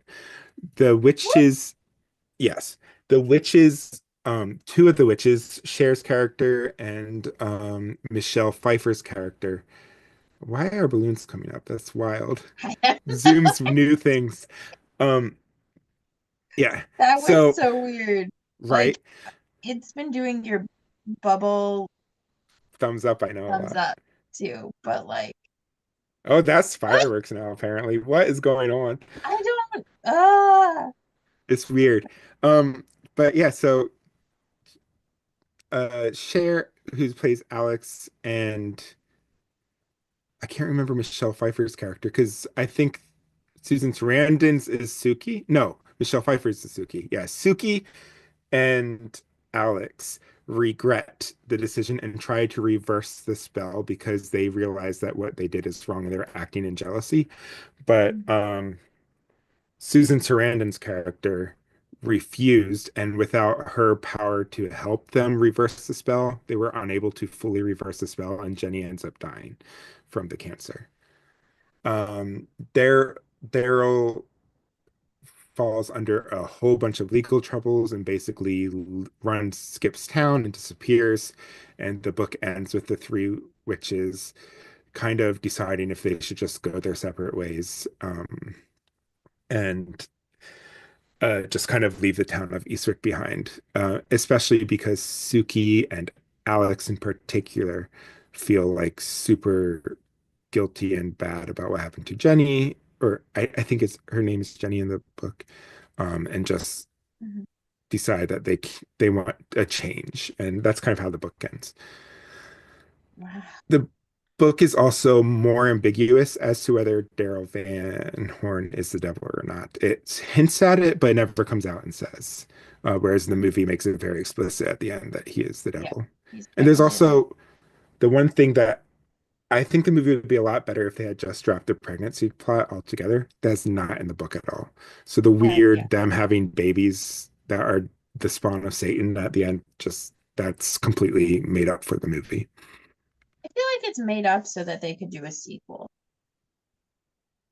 I don't think so. Like there was never any plans or things for a sequel. I think that it was just this is Hollywood, so so what does a woman want for a happy ending? Oh, she must have a baby. So we can give her a happy I ending. thought that was a great argument for abortion, honestly. Like Right? literal spawn of Satan. Especially because Cher was in freaking If These Walls Could Talk. So it's like you would think that she would make it explicitly a pro-choice in this movie, but of course no. So, Oof. but yeah, That's that's the a book in a lot. nutshell. Yeah.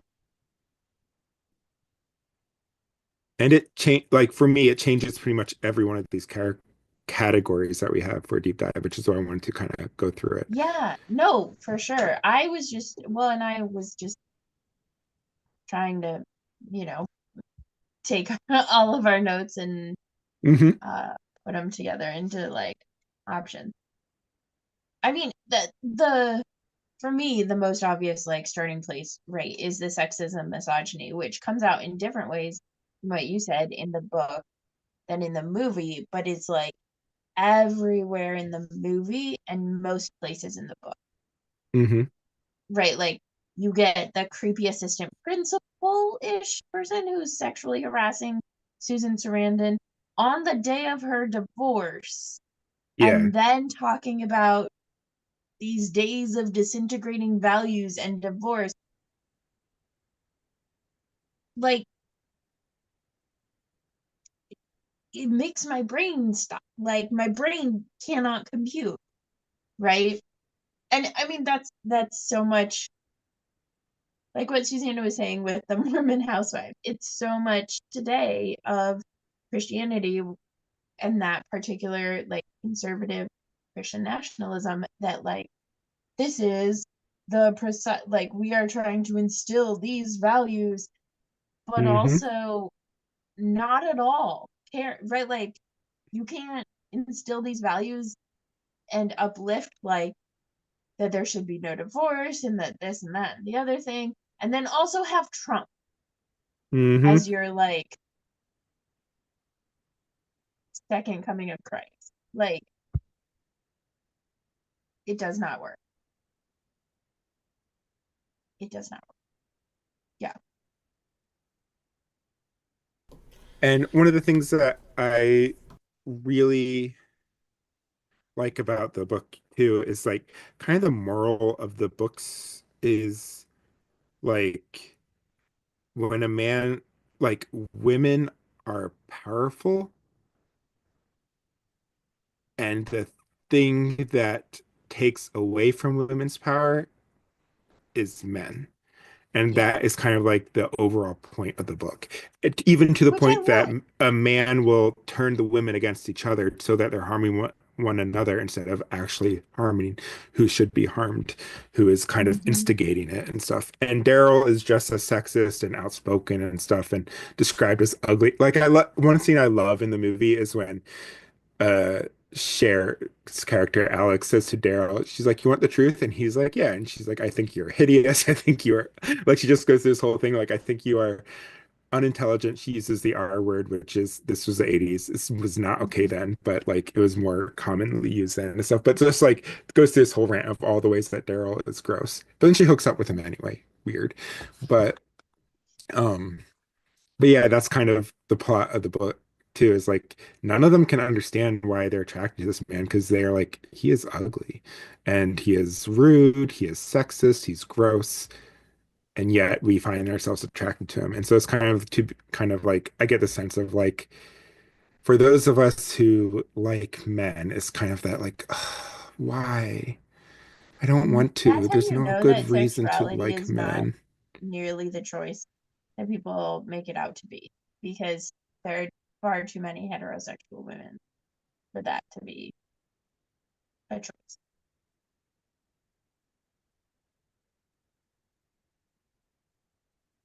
I have so Share many your feelings. Okay, so I definitely have some feelings. Okay, so one, this is a thing that happens like where sorry, there's just so many feelings. One, like, he is, like, not super attractive. The reason that they make out with him anyway is because he saw them. Like, this is about the important, like, for me, this is about the importance of being seen. Like, and more, like, whenever they did hook up with him, it was because he espoused something that mattered to them that other people were ignoring. And then, like, on top of which, and here's the really important part, like, and this is yet another in a long line of movies Pace has picked out where the question ends up being, did they mean to do it? Or did the movie just illustrate the shittiest parts of the director and producers? And screenwriters, right?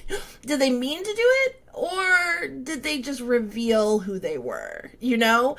And I think this is one of them because, yeah, that's exactly how predators work. They tell you what you need to hear, they identify you are vulnerable, and then they tell you what you need to hear. And the part that really got to me is when he would say the things that were super progressive. Like, he was like, oh yeah, men suck, and like, here's how men are not nearly as cool as you women are. Really meant that he was like, I mean, like, to a level, I think he did believe that because he felt he wanted power. He wanted women's power. But, like, that is how...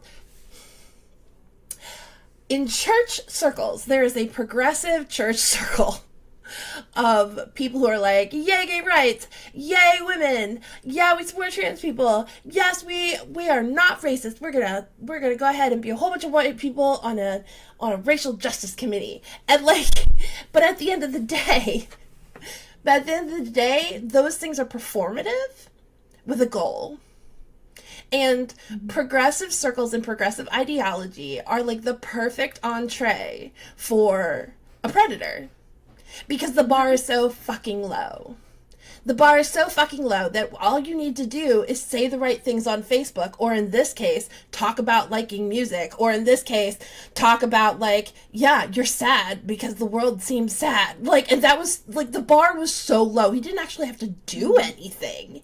He just had to speak it. And then everybody was like, oh my God, you're amazing. You're the best thing that's ever happened. And that's how the abuser gets in.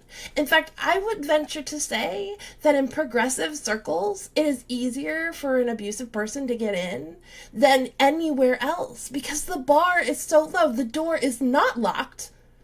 You just have to kind of sort of get the password right. And the password is something that everybody else has been talking about on media. So you can figure it out pretty easy. And so these progressive, especially pastors, these progressive people will come into these circles and all they have to do is say, like, women are cool and equal on Facebook, and everybody's like, oh my God, you're so forward thinking. Like, wow. And they don't have to do anything.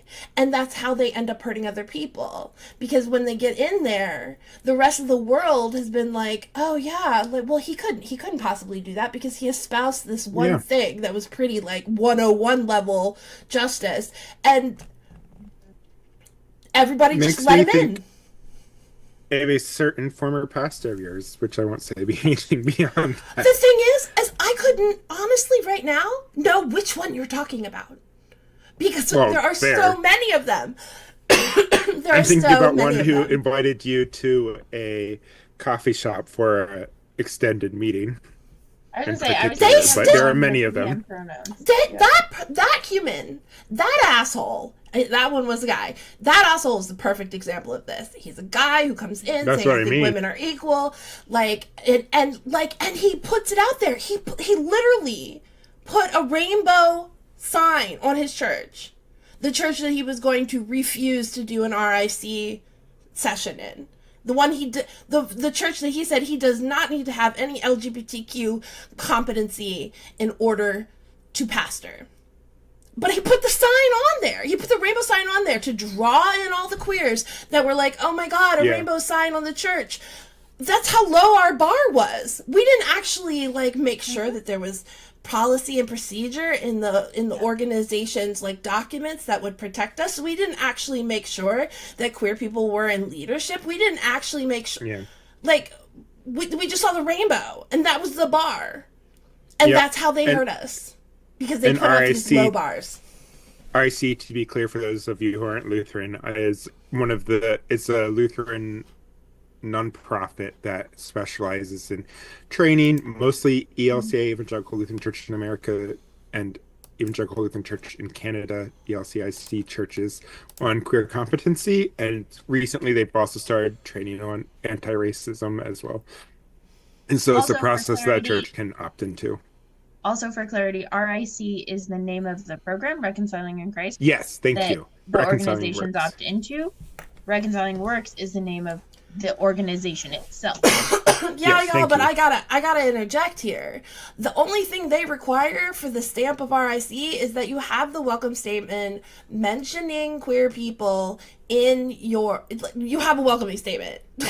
And they would like you to put it in your bylaws. They would like you to put it in your constitution, but you don't have to. You just have to have a statement. And then they come back around and they make sure that those statements are updated as queer culture updates itself. But like, they don't run in there and say, hey, it's very rare. There have been some occasions, but it's very rare where they're like, you know what, we're going to pull your RIC status. Like, that's not a thing that happens very frequently. In huge obvious cases, yes, but like, generally speaking, no. And not without a whole lot of press. So like, our bars are pretty low, and I'm not blaming them for this. It's not like they have the staff, and it's not like the ELCA is putting any money in them. It's not like they're getting any program support.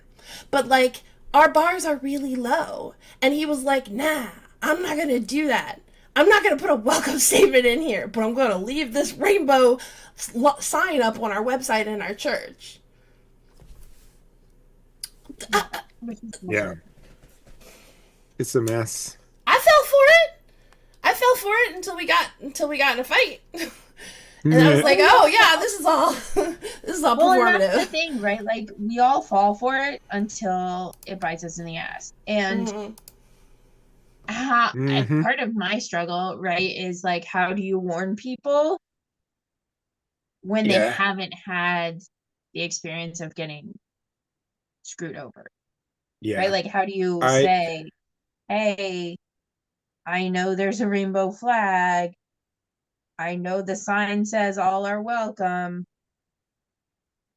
but it doesn't mean what you... Because I want people, like, particularly as a pastor, right? Like, I don't want to take anybody's relationship away, like, anybody's faith away from them, or anybody's, like, faith community away from them. And also, when the writing's on the wall, like, I don't know. Yeah. It's hard. Also interesting in the book is the church is very distinctly a Unitarian Universalist church. Ooh. And not a Christian church like it is in the movie. Interesting.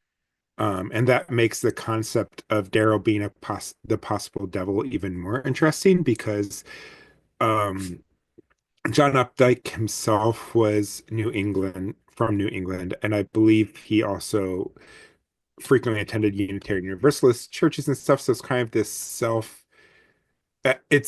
it's different when someone criticizes their own religion, I think, or one that they have experience with, than it is for someone to criticize another's.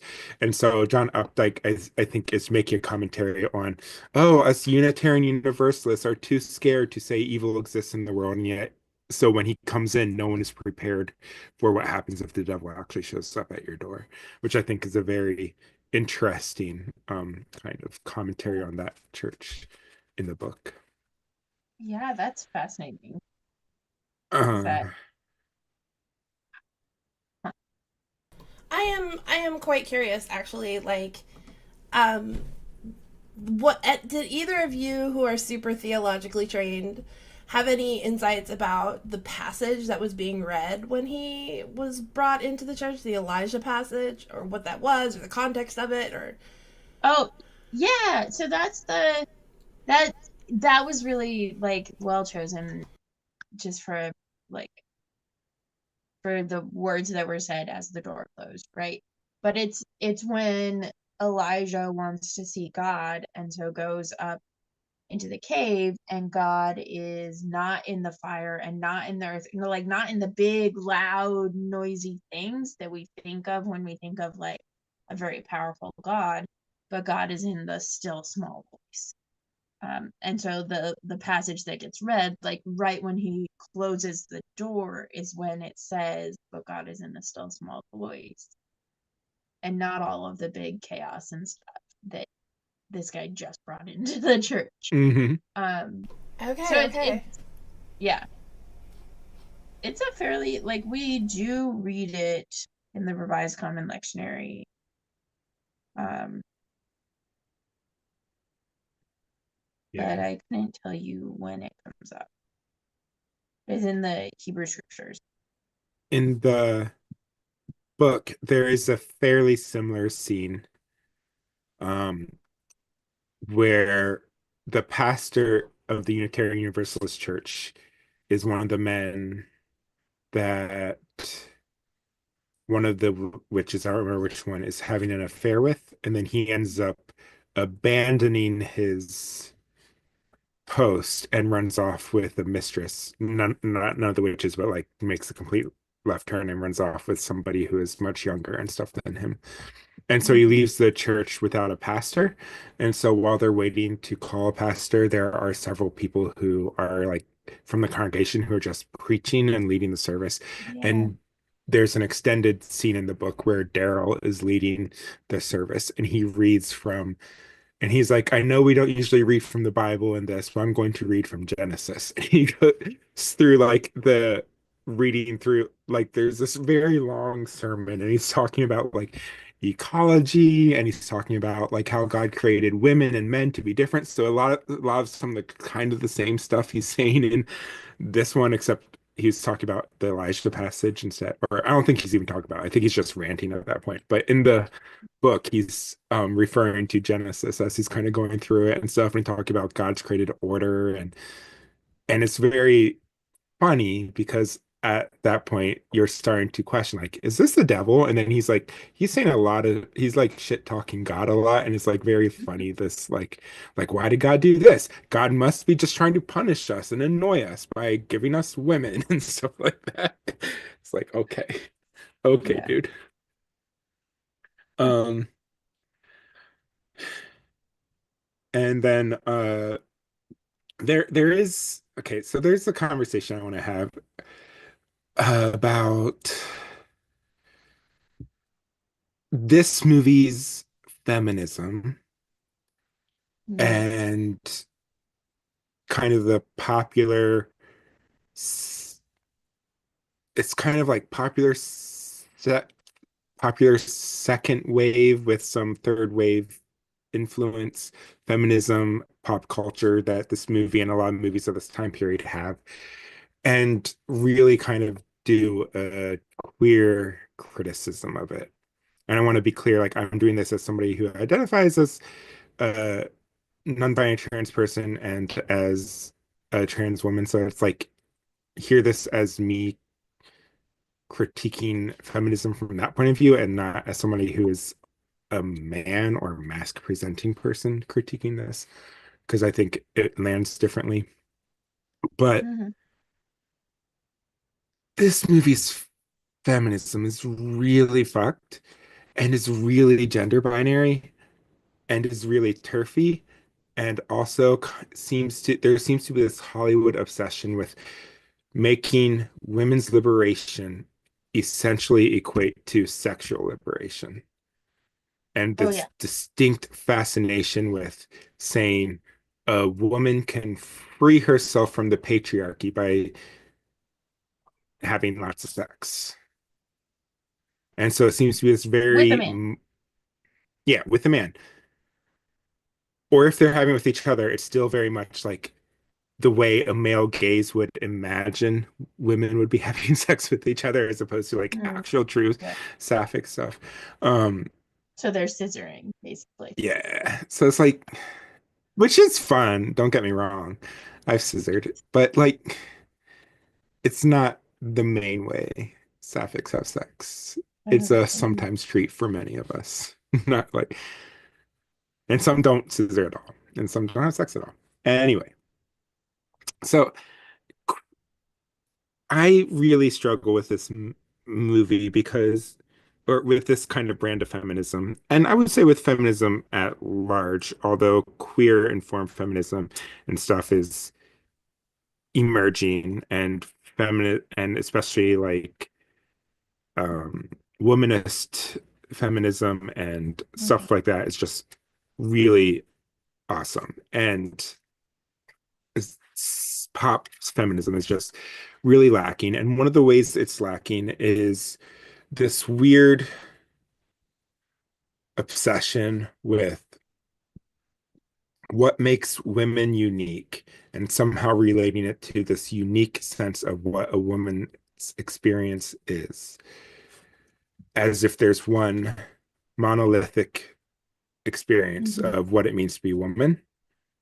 Yeah. And that has been criticized by a lot of queer and especially trans people of saying, and it's also been weaponized, especially by TERFs, of saying, like, unless you are born a signed woman at birth, you can never be a woman because you can never have the experience of growing up in a gendered world as a woman. Which is, And yeah. that is just not the case. And especially when that monolithic narrative, what it means to be a woman, is mostly what it means to be a middle class cis white woman. And any other experience Mhm. that doesn't quite, never quite fits into that experience. And yet that's kind of defined as like the moniker of womanhood. And Mhm. then it also gives us this gender essentialism of like Daryl's asking a lot of questions, which on the surface seem to be progressive and feminist by saying stuff like, well, what does a woman want? Men are preoccupied about our dick sizes, but do I like how that gives a thumbs up? Dick sizes, fireworks. um, Dick sizes, fireworks. that was quite explosive. Um, but yeah, so like and that this is well, what do women actually want? And Alex is like, I don't even know what you're talking about. And he's like, see, that's exactly it. Like women are just on a completely different level. It's like some women do think about dick sizes. Some women have dicks. Like you cannot Mhm. just create this monolithic narrative of what a woman expects out of a relationship, what a woman expects out of sex, what women like, what women really want, what women really act like, what women really do. And also to just claim it as especially because women is has as has been pointed out by many womanists, but especially many Black trans authors have been doing a lot of really great deconstruction of the very concept of woman being a tool of whiteness. And so whenever feminism is Mhm. trying to unite a sense of womanness. It is uniting a very clear exclusionary sense of what it means to be a woman. Mhm.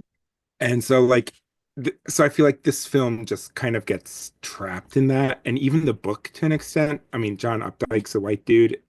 And so, like, the book gets wrapped up in that. And so, one of the things I really love about queerness is like, or about queer theory when it comes to gender is that queer theory is very critical of any sort of stable category.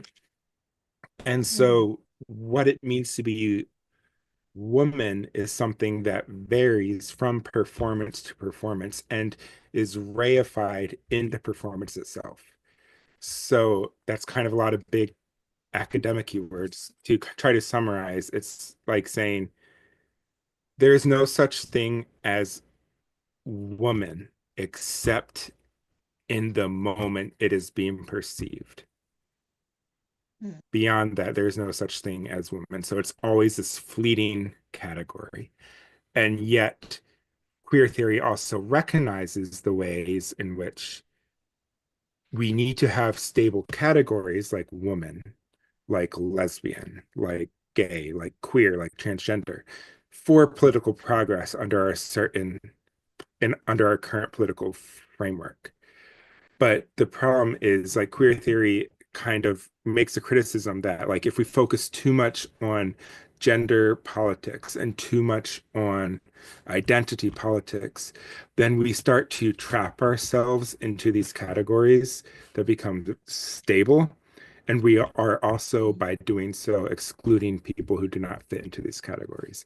And so it's always, so queer theory is always pushing against the concept that there can be a stable, permanent sense of anything, which again, like I said, makes it hard to get political shit done. So it's like queer theory recognizes the need for things like feminism and stuff, but it's just also kind of points out it's like the concept of gender is societally constructed, as is the concept of sex, as in physical sex and sex characteristics. And so it's like,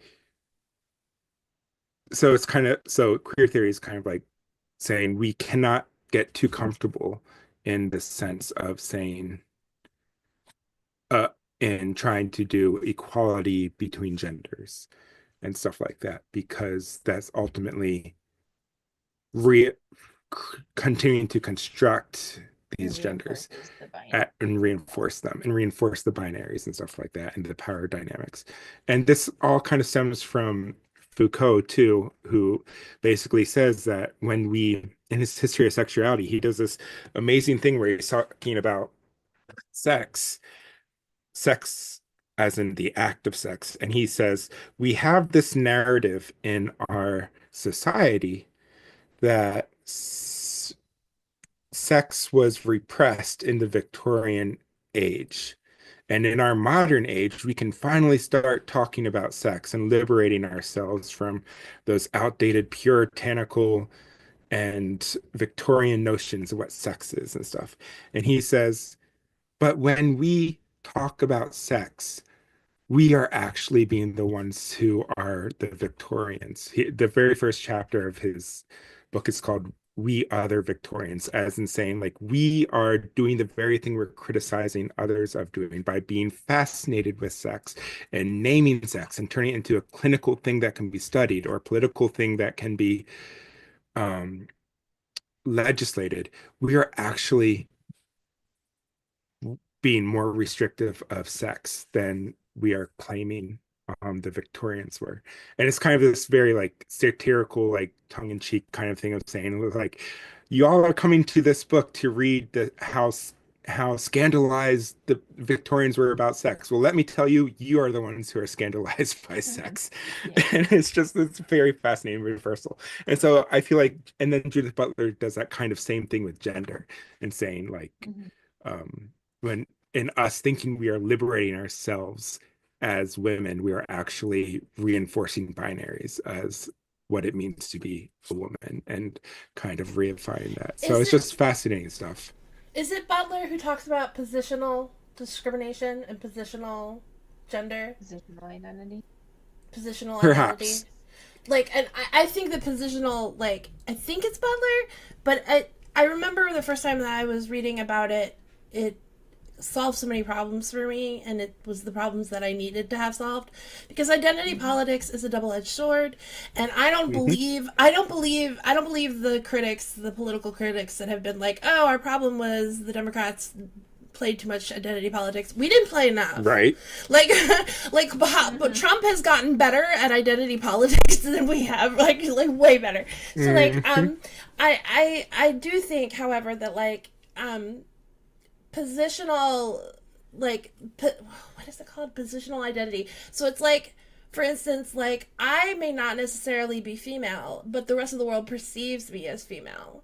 And so as a result, I have a discrimination against me that I share with people who are female. Oh, that's not Butler.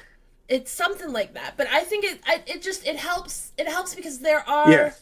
I think it's really important not to negate the oppression that a class of people have because of their positional relationship to what they Yes. are perceived as. Like, it's Well, such a And struggle. There's been lifeblood, sweat, and tears, yes. and I don't want to, like. So it's hard for me to say, okay, there's no such a thing as female, but I do believe that there's.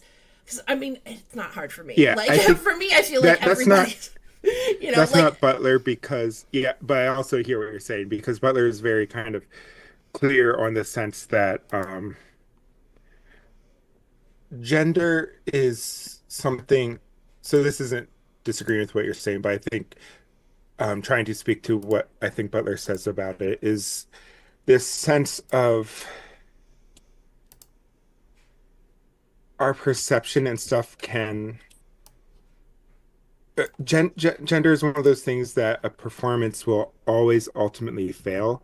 Mm, So what Butler is basically saying is that gender as a concept is always one step ahead of gender as a performance and as a perception, mm, so that everybody is always perceived as failing to be perceived or understood as a gender, as a performance of a gender. And then Black queer writers, especially, have taken that a step further and said, yeah, because gender is constructed as a category of whiteness, and mm, so we are all kind of judged against this whiteness.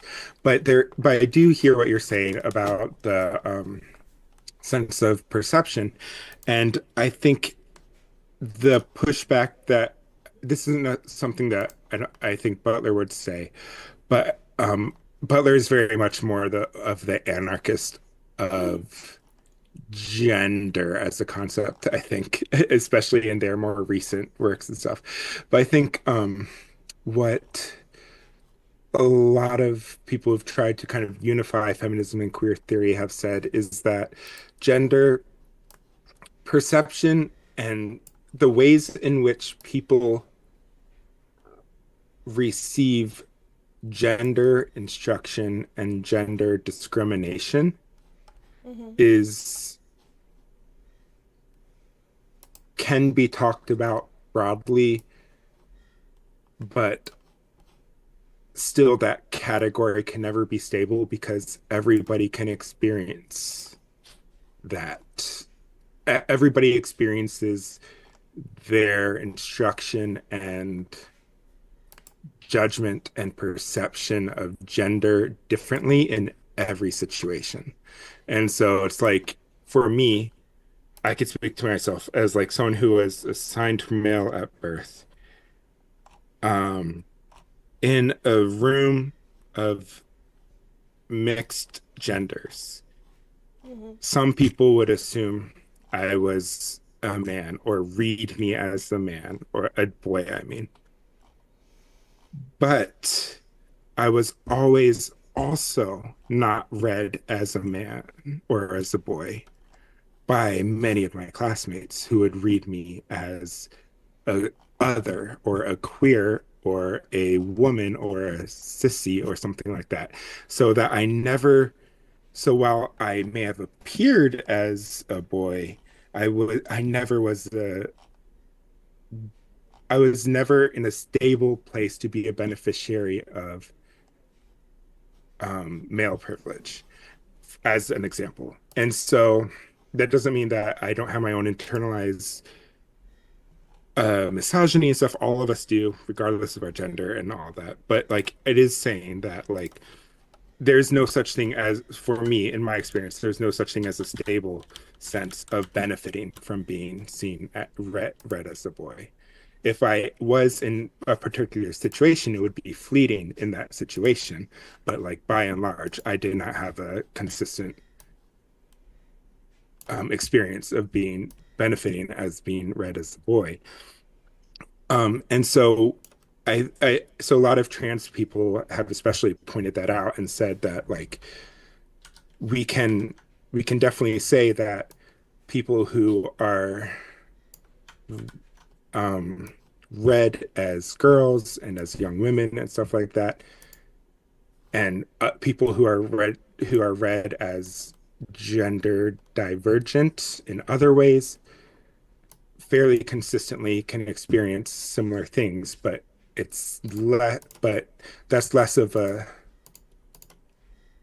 that's less of a what's the word I'm trying to say? Like that relates more to the ways in which we are harmed and oppressed than it does to the ways in which there are such things as identities. Agreed. Yeah. And Yeah. that oppression is always fluid from situation to situation, especially when we factor in things like whiteness and stuff, where Mm-hmm. a room full of 10 men, one white woman and one black woman, the white woman is going to still be the recipient of massive amounts of privilege to the point that is woman a stable category for her at that point, or is whiteness then becoming the stable category in that Mm-hmm. moment?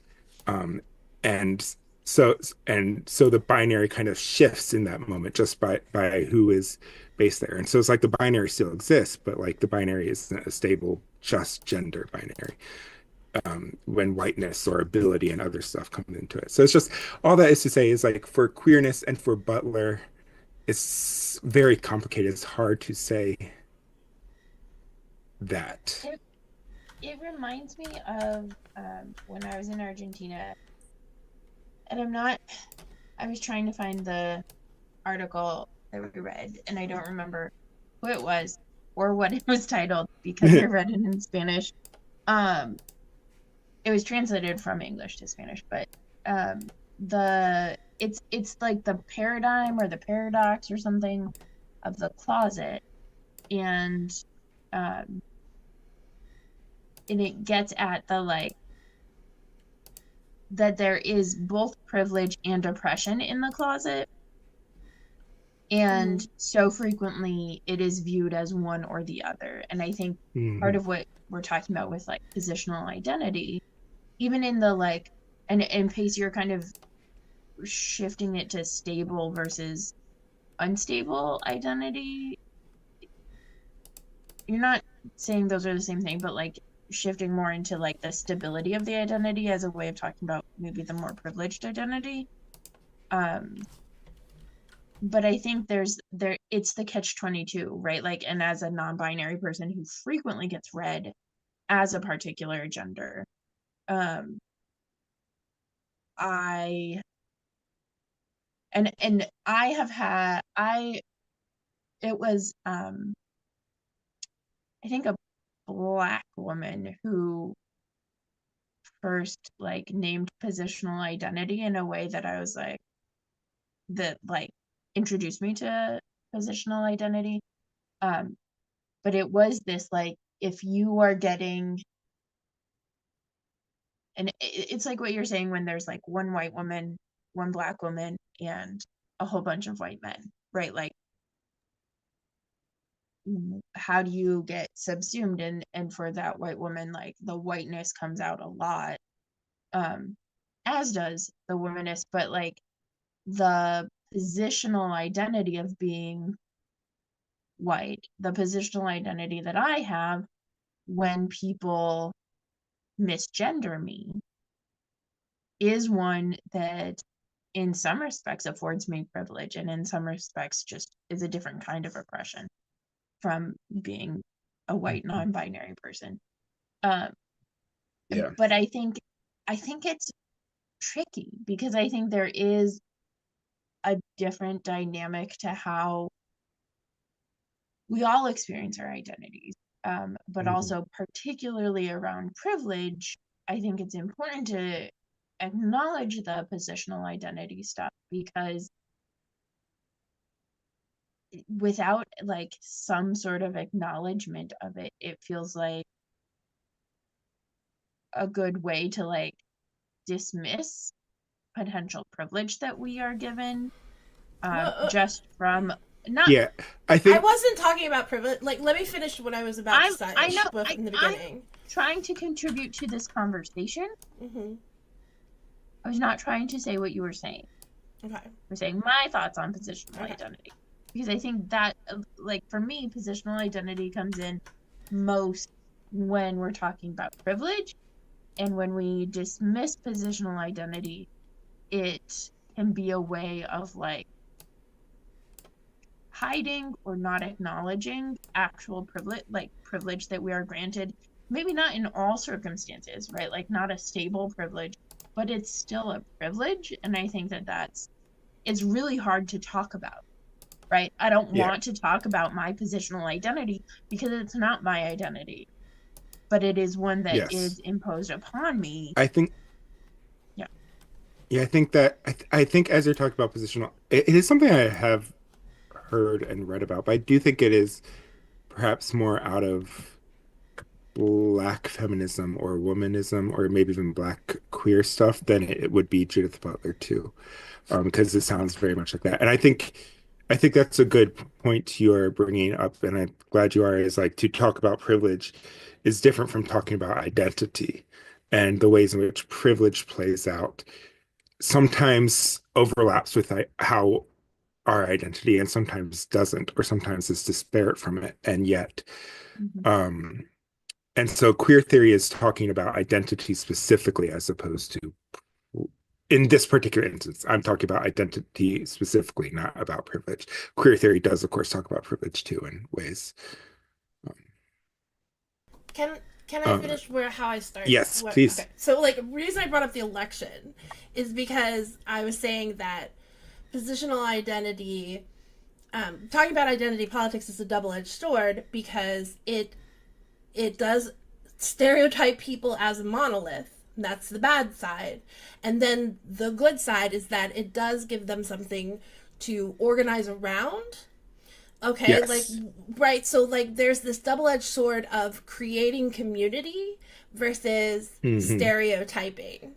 And what I liked Mhm. about the concept, and I'm trying to remember where I read this, but where it came up had to do with politics, and it had to do Yeah.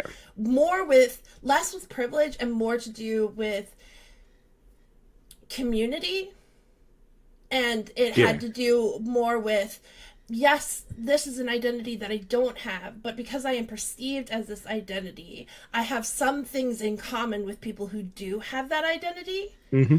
and that those are places where we can organize without, so Yeah. that if it was talked about more often and was more clarified what positional identity was, then it does a couple things. One, it allows us to organize without changing our identities, and two, it allows us to firmly name the parts of our identity that are us and the parts of our identity that are placed upon us because of some sort of Yes. discrimination. And that's really important. And it's like one of the things that the feminist movement has yet to get right.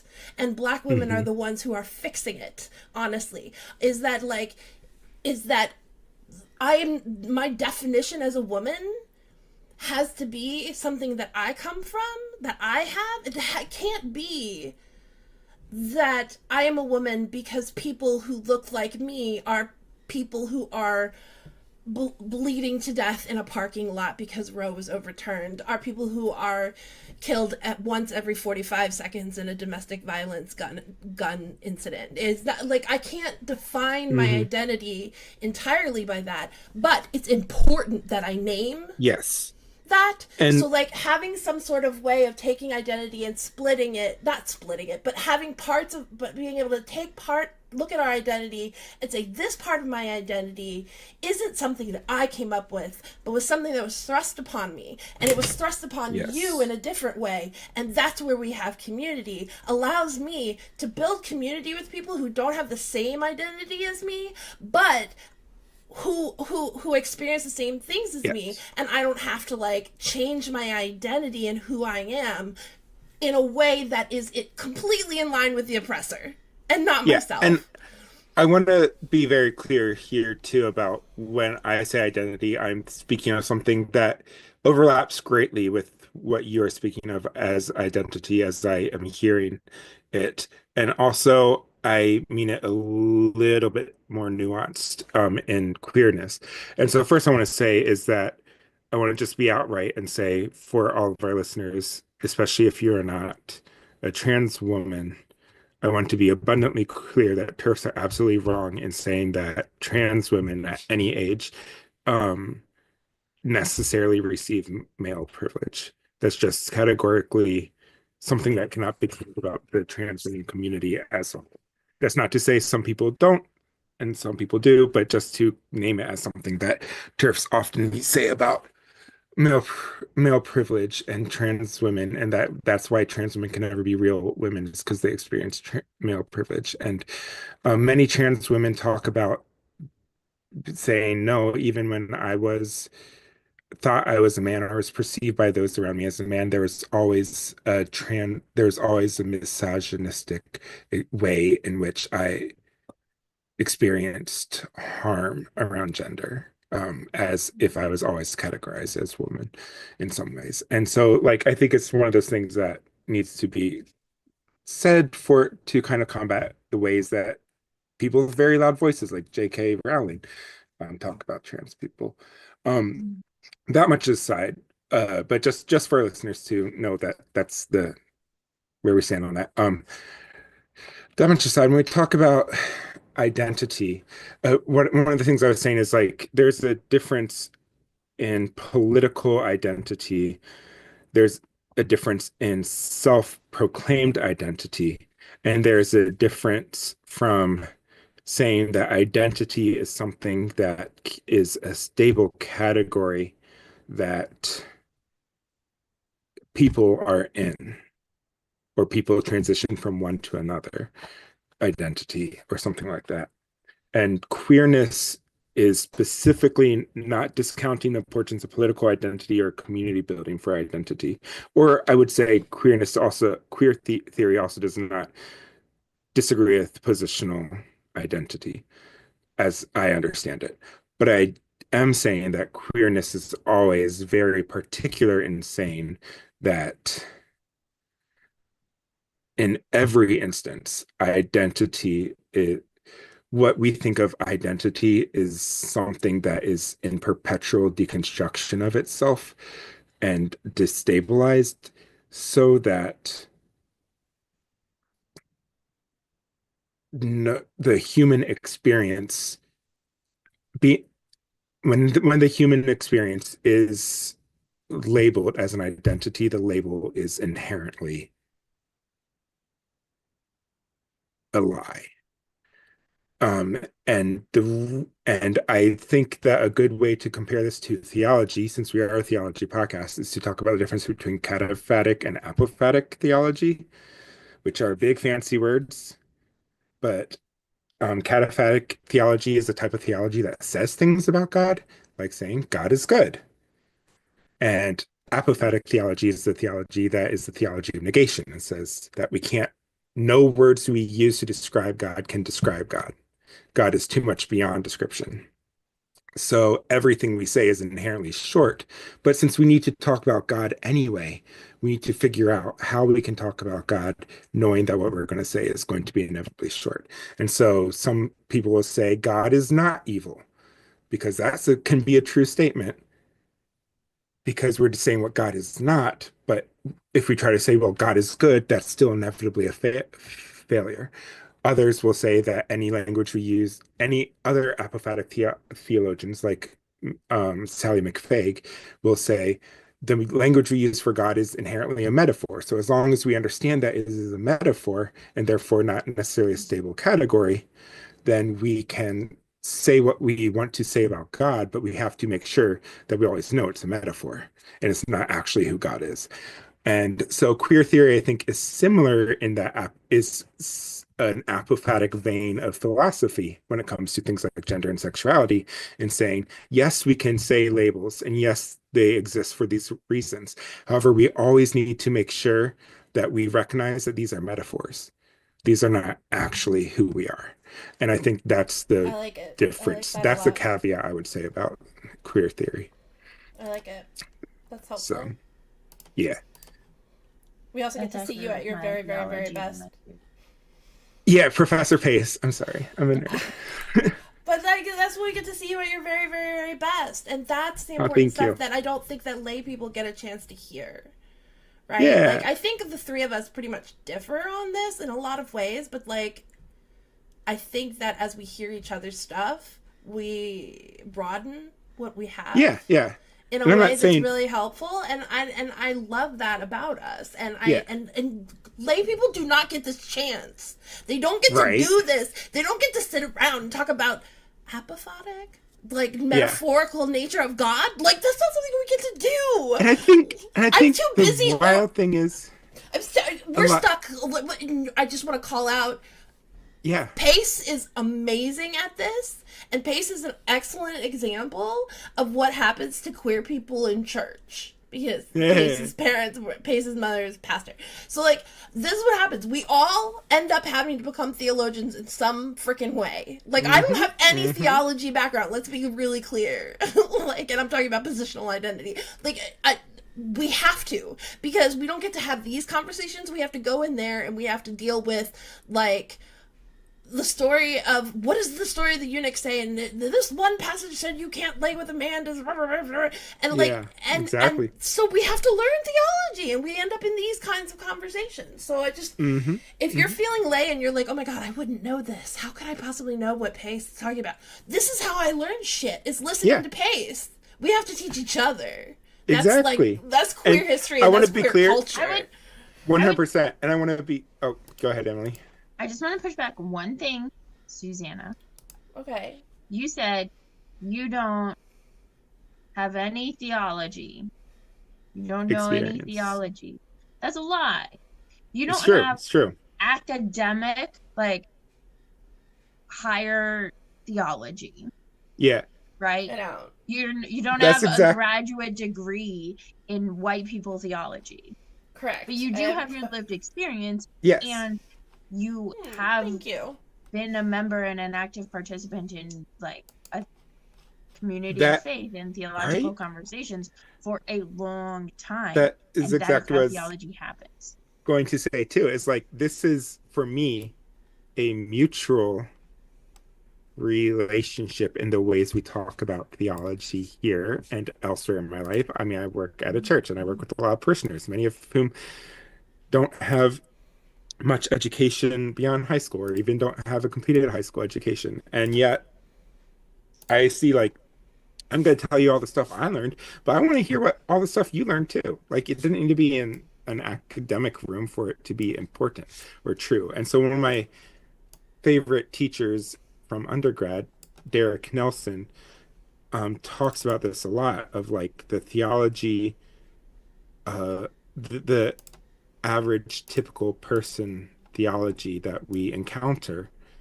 is important theology, and it is, and people do think about these things. They just may not know the terms or the categories, but people do think about these things. People think about God all the time, and people think about our relationship with each other all the time, and our relationship with ourselves and our bodies, and like, all the stuff is thought about, and not just thought about, but also lived out. And so, like, so all that is theology, all of it. Okay, like that. Yeah. And I also want to be clear, like, when I speak about these things too, another point of clarification is, when I say queer theory says this or whatever, I was speaking specifically, like, of my interpretation of queer theory, and also like and I try to quote people as I name, like, reference who I'm talking about, like Judith Butler and stuff like that. But also I want to be clear, like, I do not necessarily say one is right and one is wrong on most of the stuff I talk about. I'm just kind of like saying, this is what queer theory says, this is what feminism says by and large, and stuff like that. There are some the theologies I do say are wrong are the ones that are, like, actually harmful. So I think it's fun to have friendly debate about stuff like this. But when it comes to shit like the weird women have to have a baby to be happy ending of this movie, like, that is just harmful bullshit. That's wrong. That's bad. Agreed.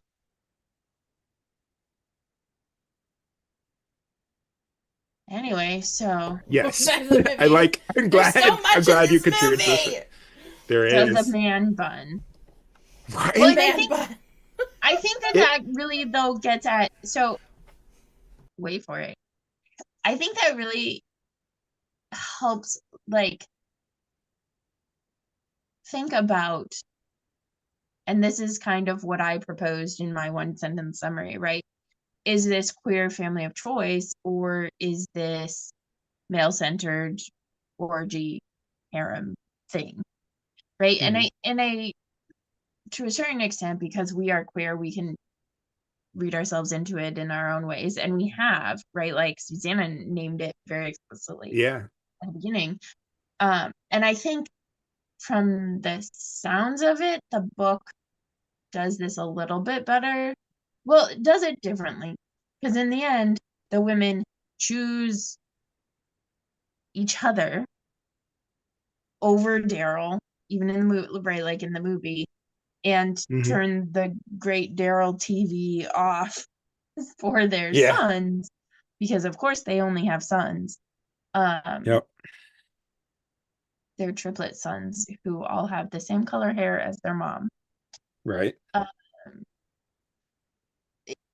like there is a sense of, yeah, they are creating queer chosen family, and this is like a queer experience. And because queer experiences so frequently are connected to sexuality, like to sex and Hmm. sexuality and expressions of sexuality.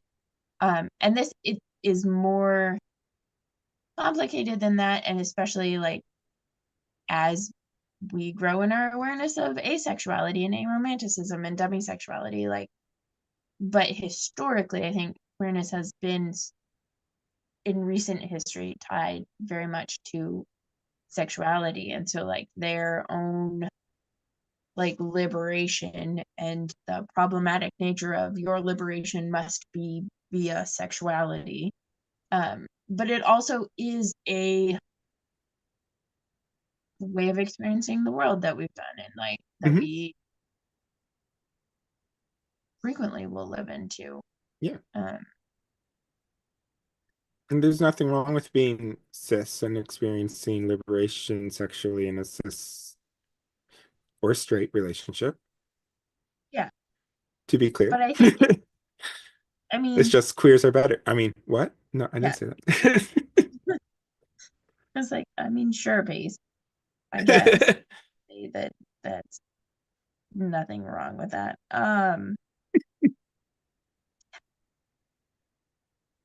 Uh, yeah, I don't know. I'm still trying to figure out how this movie is queer. Like it is queer, and it's very Hmm. queer in the like queer coding lesbian polyamory stuff, but like how much is that? I guess the question that I'm trying to ask is how much of that is queer coding, how much of that is queer baiting, and how much of that is really just cis man misogyny, understanding any form Yeah. of women's sexuality as an object for consumption.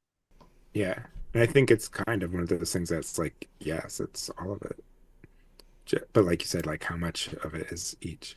And I mean, that's what I and said in the it's like, beginning. Like, yeah, you can't really disentangle it. It's all, yeah, it's all in there. And even the book too, like the book is more explicit in them being queer and polyamorous, but it is still written by a man. And even though there are sex scenes in there, it's written by a cis man talking about women having sex with each other as someone.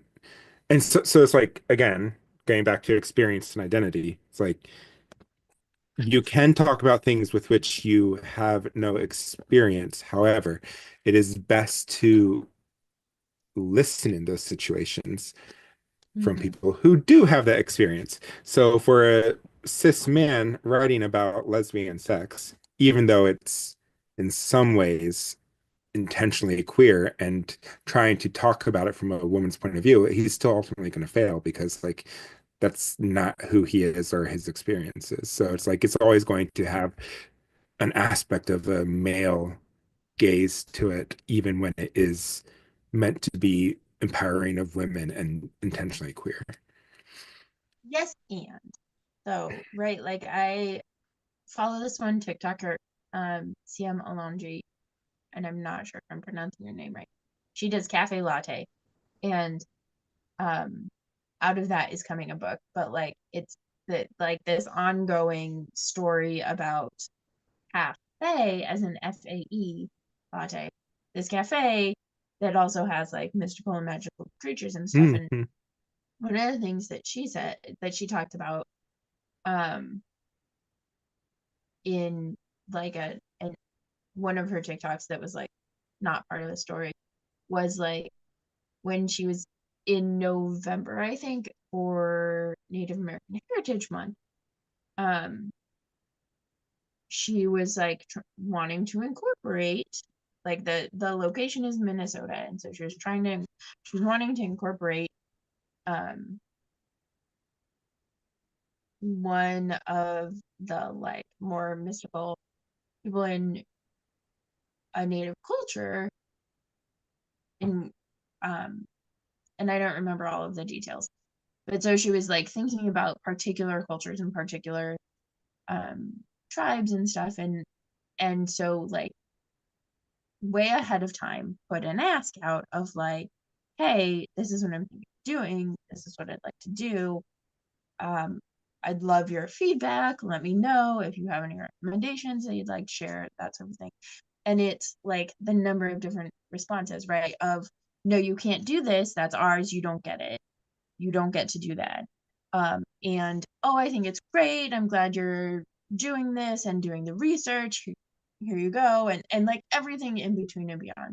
Mm-hmm. And ultimately, like, yes, she cannot do it as well as a native person. And Yes. also, if white people can only write white things and men can only write men things, and right, like there's Oh, I hope it's I the wasn't saying dynamic. that. No, I know, but like Okay. that dynamic comes into play, right? Like nowadays more so than in the 1980s when that was not expected, Mm-hmm. right? Like now I'm like, yeah, you should write a sex scene between two women, and you should figure out how to write it well Yes. or pay someone else to Yeah. write the story. Yeah. I think Other that people that's have that story in their head. this is a great conversation about that. I'd love to. There's so many movies we could kind of use as a springboard for this conversation, particularly about how to tangle with representation and aim for aspects of authenticity within the context of creative works and stuff like that. Um, so I agree with you 100% on this. Like it's one of those things that cis men should be more inclusive in their writing of women and women's experiences and non-binary people's experiences and all that stuff. And also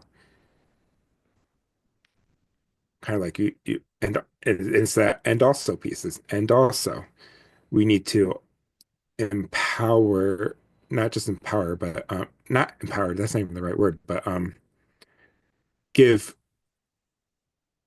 greater space for people who are not cis men to tell their own stories, and greater platform for that and awareness of it. So it's a both end, I think. Yeah. Yes.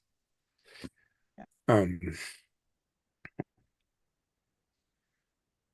so yes, so I will say like kudos to John Updike for doing this, especially in the 80s, like writing a book that really tries to center women's experience. And he was also kind of a trashy human to his first wife. And I wonder if part of this is, oh, I was a real asshole. Let me try to work through some of that stuff in writing, which doesn't excuse what he did to his first wife by any means, but it's still, I can see that kind of being perhaps a motivating force of like, oh, I really treated this woman in my life badly. I should This is how try to he's do trying to make better. amends, Yeah. not just die. Yes, not just diet. See, so it does pass the HNAC test. Spoilers, but only because of John Updike trying to work on it instead I of just mean, dying. you know, yeah. This episode is so good and so long, but I want to make sure we get to everything that you all wanted to talk about before we get into Witch Lore. Is there anything else you want to kind of Um, dive into before? I just want to say I have two things. Mhm. One, I didn't name it earlier, but the connection with the Jinx goes with the Yeah, sexism and thank you misogyny. for bringing us back to that. Um, and I had a place where, oh crap, oh crap, hang on, battery's gonna die, battery's gonna die. Um, hopefully the tablet doesn't die, but if it does, I will hop on my phone. I have it plugged in. I just don't have the super duper Uber power chargers. Um, in this moment. Okay, so um the Daryl feels like Bob Durst in the Jinx. So Bob Mm, Durst was super wealthy, super creepy, weird,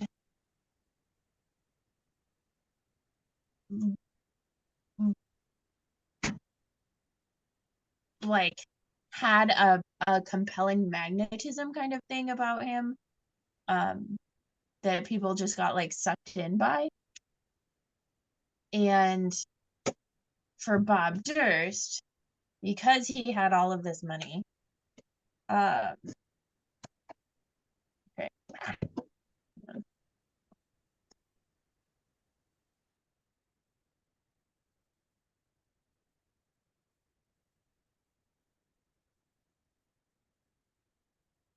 it appears that Emily has frozen, for me at least, in the middle of their discussion of Bob Durst. So while we wait for Emily to return from being frozen land or whatever happened. I went in there and gave them I went in there and gave them oh I see what happened. Hold on. They're coming back into the Zoom. Sweet. Yay. Now let's see if they can get in. Now I have their old them and their new them. There's gonna be I like it. multiple thems. Oh, they're Hi. off. Now they're back. Okay, sorry. Yay. It Hold on, when wait, I hold on. unplugged There we go. All right. when I unplugged to replug in the like faster charger, it immediately died. Oh no. So I'm on my phone. Hopefully this doesn't totally mess with the Facebook Live. No, it only you just temporarily became me for a second. It's good. Lovely, lovely. Okay. So Bob Durst and Daryl Van Horn, which is not a very foreign name. There, yeah. Which I think Susanna mentioned. Right? That's a weird thing. It's like, why Like- do you mean it's foreign? It's because it has a van in it. Makes it German. Both of them are like not necessarily attractive in a conventional sense. Mhm. And to varying degrees, I don't find that either of them at all attractive, actually. But they have some sort of like charismatic like thing that like compels people towards them, and that like it's really easy for Mhm. them to say things and people like believe it or follow it or whatever. And the thing about the Jinx and Bob Durst is that so many people just go along with it when they realize that he probably killed all three of these people. Mhm. Like, even though, like, they just keep going on with it. I think money has a lot to do with it, but even so. And then, but the thing about the women in the Witches of Eastwick, is that when they realize that Daryl has actually killed that woman, they're like, oh shit, like, nah, we're out now. Like, not happening, not gonna do it. And so I was just like, and then they start plotting for his demise. And I think like this, spoilers for the HNAC test, but like this is realizing that you've made a mistake in who you are family with Mm. and working to fix that mistake. They fix it in a like, particularly violent, deadly way, but yeah. Yeah. And no Yeah. one really dies in this movie except for the one woman character. Hmm. But even Daryl isn't like fully dead. So he potentially would have an opportunity to repent, but since he's literally the devil, I don't think that's likely. Yeah, like well, and he doesn't die in a redemptive way. Hmm. Like it is the redemption in his death is not his redemption, right? It's Yeah. the women working on redeeming Hmm. themselves from the harm that they caused. Yep. Yeah. Yeah. Also naming, I think the only other thing that I really had was naming and like the power of a name, right? Like Yeah. Daryl Van Horn is a spell in and of itself, and that's how she like breaks her leg, which is weird to me. Um, but also shout out to Doctor Who for teaching us very clearly the power of naming and the power of words. And that Hmm. goes with like the R word that they used and like the racism that is just like built into Hmm. 1980s racism, just kind of built into the movie. Yeah. But also I was thinking about this. We've been because our house has been in such chaos and upheaval for like the last several months. Also, in the first year of us having our dogs are just like there's a lot more anxiety in the house and in the dogs. And Bailey in particular, like, was going with me to hang up canvases, and she hates ladders. Like, Oh. she understands them to be, weapons or whatever. And then I was climbing up one, and so she was just like an anxious mess. And I ended up like not taking her the second day because I was like, she cannot handle me on a ladder. Like she does not rest. She's just like on edge the whole time. She's way more barky, all of that stuff. Um, so she's been more barky. She's also been trying to like herd some of the humans in the house in unhelpful ways. Part of what we realized though is like the power of a name. Her having like nicknames makes sense. And we all have nicknames for all of the animals in Hmm. the house, basically. But for the people where she was like trying to herd them, part of it was like I have noticed a marked difference when they were like, "Oh, you don't recognize that I am talking to you when I call you by the nickname that we had." Even though like Bailey for the most part like was responsive to that nickname back in the day. Um like at the old place, but like she just like was not registering that that was what was that the person was talking to her. And now when they come in and they're like, "Hi Bailey." Bailey is like completely different. Yeah. And There's it's really cool to see even in like a dog that where like we don't talk about that part of dogs' names. Like we always want a dog to like have and know their name, but like to see how big of a shift it happened hmm, literally overnight yeah. in starting to use Bailey instead of Bebe or like some of the other words we use for her. So Yeah. I think that makes you think of two things. One is I read an article ages ago about one of the types of there are many different types of intelligences, and one of the types of intelligences that dogs struggle with um is being able they can learn something, but if the environment changes, the universalizing of that thing they learned applies to the new environment as well. And so that's something that dogs categorically struggle with. Some are better than others, just like humans have different varying levels of intelligence. So I've always kind of paid attention to that with my own dogs too, like Gandalf. Like so when we moved, sometimes we have to retrain him on like you have to go potty outside. I know you learned at the old place you can't go potty inside, but you have to learn this about the new place as well and stuff like that. So yeah, something we had some dogs struggle with. And then the other thing it made me think of is this TikTok, which was so cute. It was a woman who was talking about as long as we have TikTok for however many more days or weeks until it gets banned again.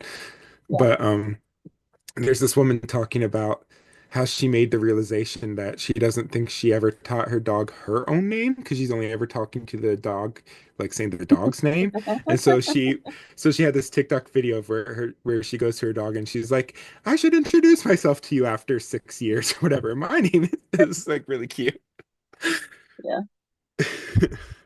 That's adorable, and I love Right. that.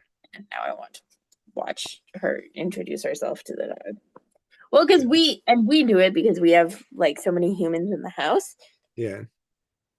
But And, yeah, and I think it's helpful when you have more than one human in the house. It's typically easier than when you're like living alone with your pet, perhaps. I would think. yeah, But yeah. like Brian and Well, and I we always refer to each other in front of the dogs, so the dogs clearly know who is who.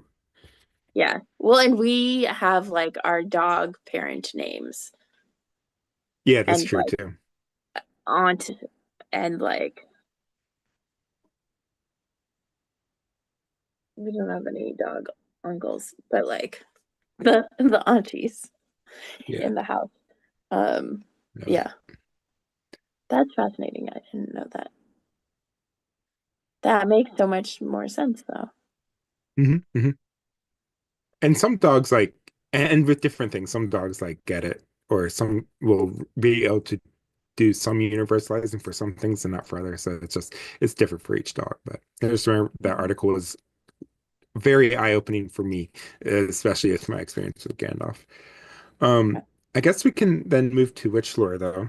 I have one witch lore from the book, and then Mm, I could talk about stuff from the movie, but the movie, I don't feel like the movie delves too much into witch lore, yeah. specifically as it just shows them kind of like learning their powers as they go. Yeah. So, from the book, the one thing that is witch lore is it seems to heavily imply Hmm. two things. One is that all women have the power of being potentially being witches. It is, and the reason why um, most women do not experience it is because they are in long-term relationships with men who prevent them from being able to have their power. And so when a woman is widowed or divorced or single, she tends to have witch power. So widows by and large. So it's kind of like explaining the lore of witches that many widows are witches. And this is saying, yeah, because women are naturally powerful, but men prevent them from realizing their power. And only a few women actually know that they are witches and are able to harness that power and improve upon it and stuff like that. But Interesting. yeah, so that's kind of the big thing from the book. Yeah. So like a lot of the women in the book would have like small magic things happen, but not realize that they were witches or anything. So Mm. Interesting. That's cool. yeah. I like that. In the movie, they definitely have witches have the power to conjure slash summon the devil. It is not Mm, clear to me which they do. yeah. I Yeah. think there's an argument for either. And cherry pits can be sent from one place to another person's stomach. Yeah. Yeah. Those were my big witch lore. Yeah. Yeah. Yeah. We already talked about the HNAC test, but yes, it passes in a variety of ways. But okay, wait. First, you're What? skipping a round pace. Oh, I'm Wait. sorry. I forgot Susanna did a fancy thing, so I can't skip around too much for Like this. you can't skip Yes. it. So we Oh, need to Susanna's rate the so film. fancy. Wait, no, wait. Susanna's so fancy today. So wait. I'm so fancy Do it. today. All We'll right. No, do the I have another question rating. first. We Oh, have to yes, talk go ahead. about whether or not, and I think it's part of the deep philosophical discussion. Like, what is like? I feel like we have to talk about addiction. Yeah, let's do Mm. it. Like, because like there was a lot in this about addiction in terms of like and how so like combining making addiction and the devil similar, you know. And there was a lot, like somebody on this set was an alcoholic, I'm positive. Like they had some of that addiction down hardcore. Like the addiction points were really like, as somebody who goes to Al-Anon, like the addiction stuff, like there's a narcissism, everything comes back to him. Like he still does this, like there's the very clear honeymoon abuse phase going on where like when they pull away he's suddenly really really great, and then like it just goes around and around. And like I find that it was really interesting. I found that like somebody there has had an addiction. Okay, I don't know who was the director or the producers, but somebody's got that one down really really well. But the thing I really wanted your input on was the part in the church scene, especially since Pace talked about how different it was from the book, where this in the church scene where he's just like our like the question of like what I wrote down was forces of nature. Like he was like Mm. tidal waves, earthquakes, women. Like, are they mistakes? Are they God's punishment? Or Mm-hmm. like so like the question is like, so he put women, tidal waves, earthquakes, stuff like that all in one thing, that they're all forces of nature. And then he asked like, so he's basically saying women are forces of nature, and but saying what does that, the fact that he put them in the same category, what does that reveal about cishet men? Because I feel like it revealed a Right. lot. Like It the does. fear about women being forces of nature, which has been a long time, right? You have cultures that Yep. either like they're like, oh, you're having a period and it's at the same time as the moon, you are somehow connected to something spiritual. And there are cultures that are like, that's so cool, I'm gonna make you like, you know, I'm gonna revere you. And there are cultures like, that's fucking terrifying, I'm gonna put you in a hut. So like there's this question of like there's this question of like what the way men are terrified, like in awe of the power of women, but also like terrified of them, and like put them in the same category. Like he clearly wants the power of tidal waves and earthquakes, but he also thinks that they are. And so he asks the question: is it God's mistake? Is it just nature, or is it punishment? And at no point in Yeah. time did he think that it was a blessing. Mm-hmm. So, which I've just found really interesting. And again, like you were talking about earlier, and I said in the beginning, is this a movie? Like Emily was kind of going into this.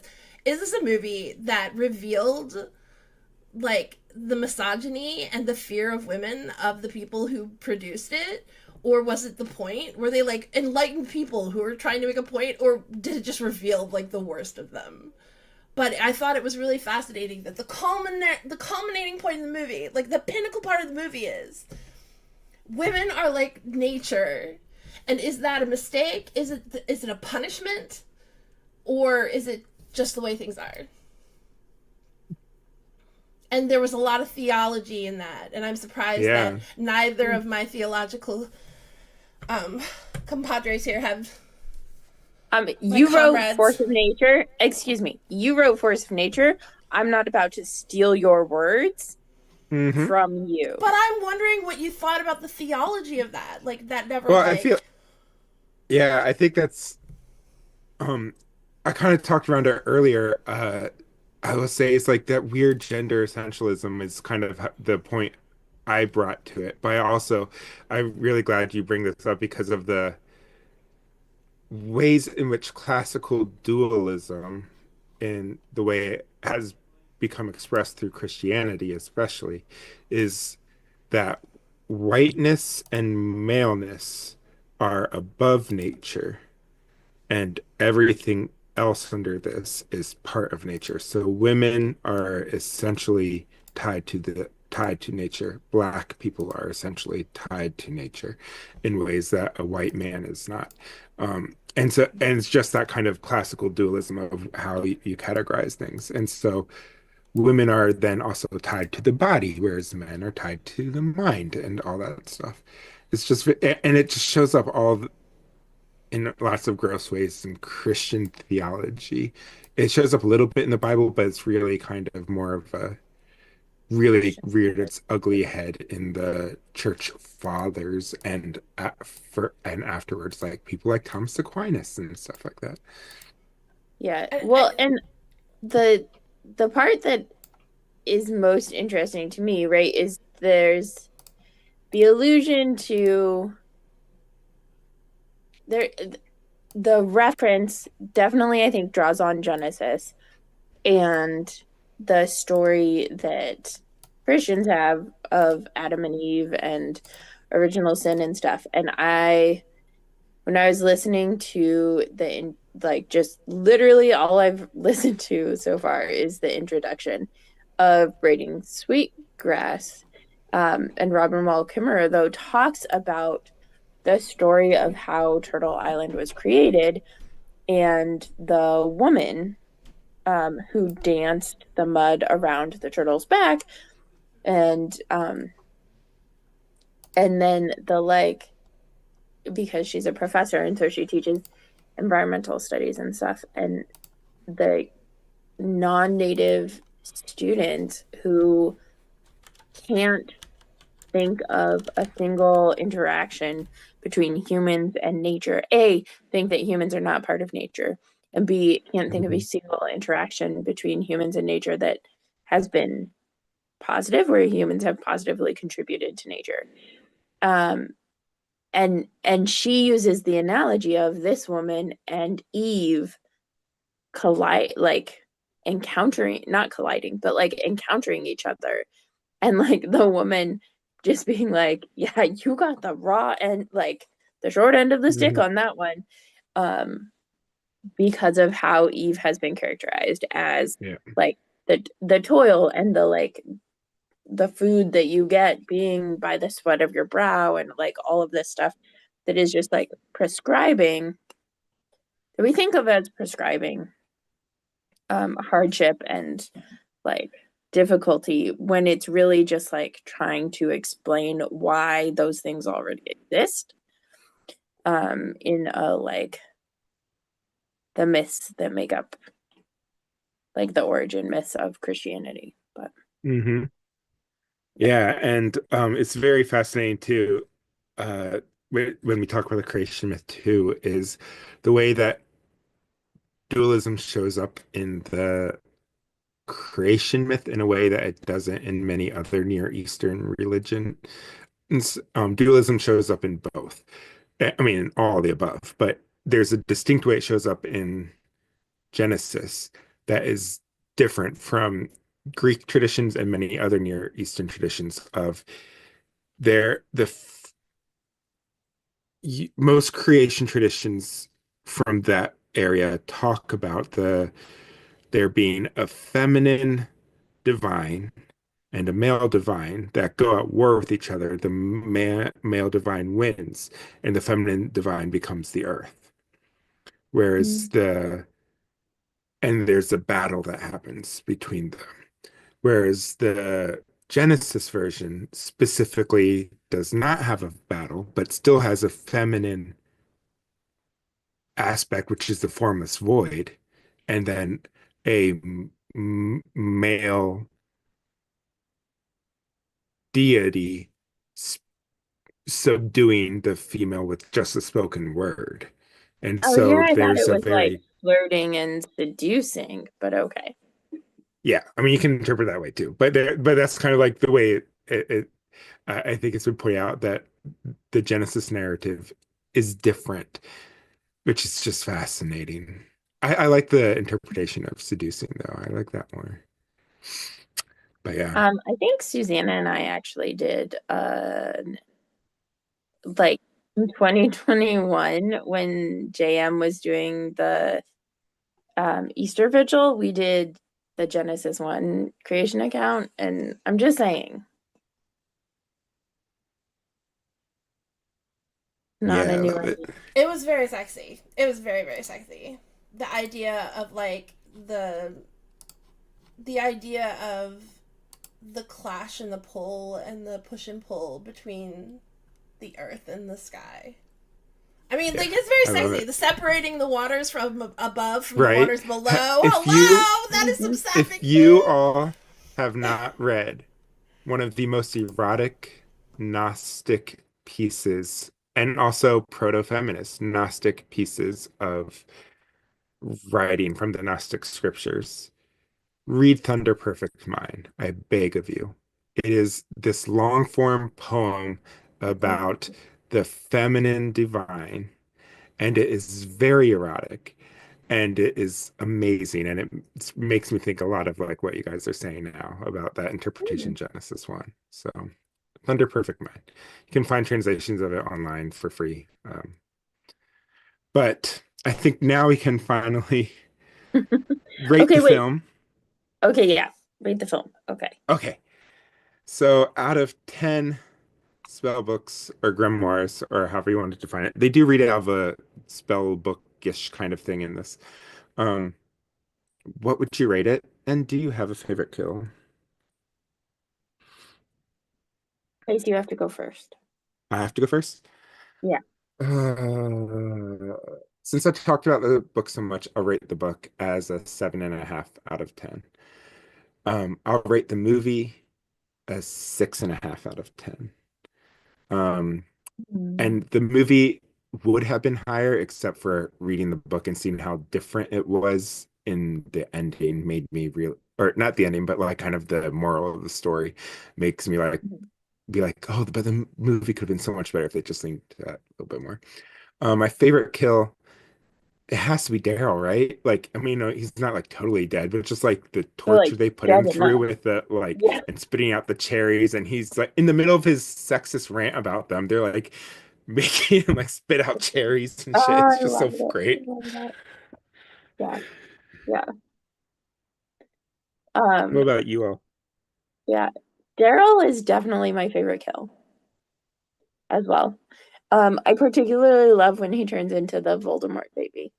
Right? Um, just shrivels up like for a guy who talked so much about men's obsession with their size, for him to just like shrivel up, I was like, that's it.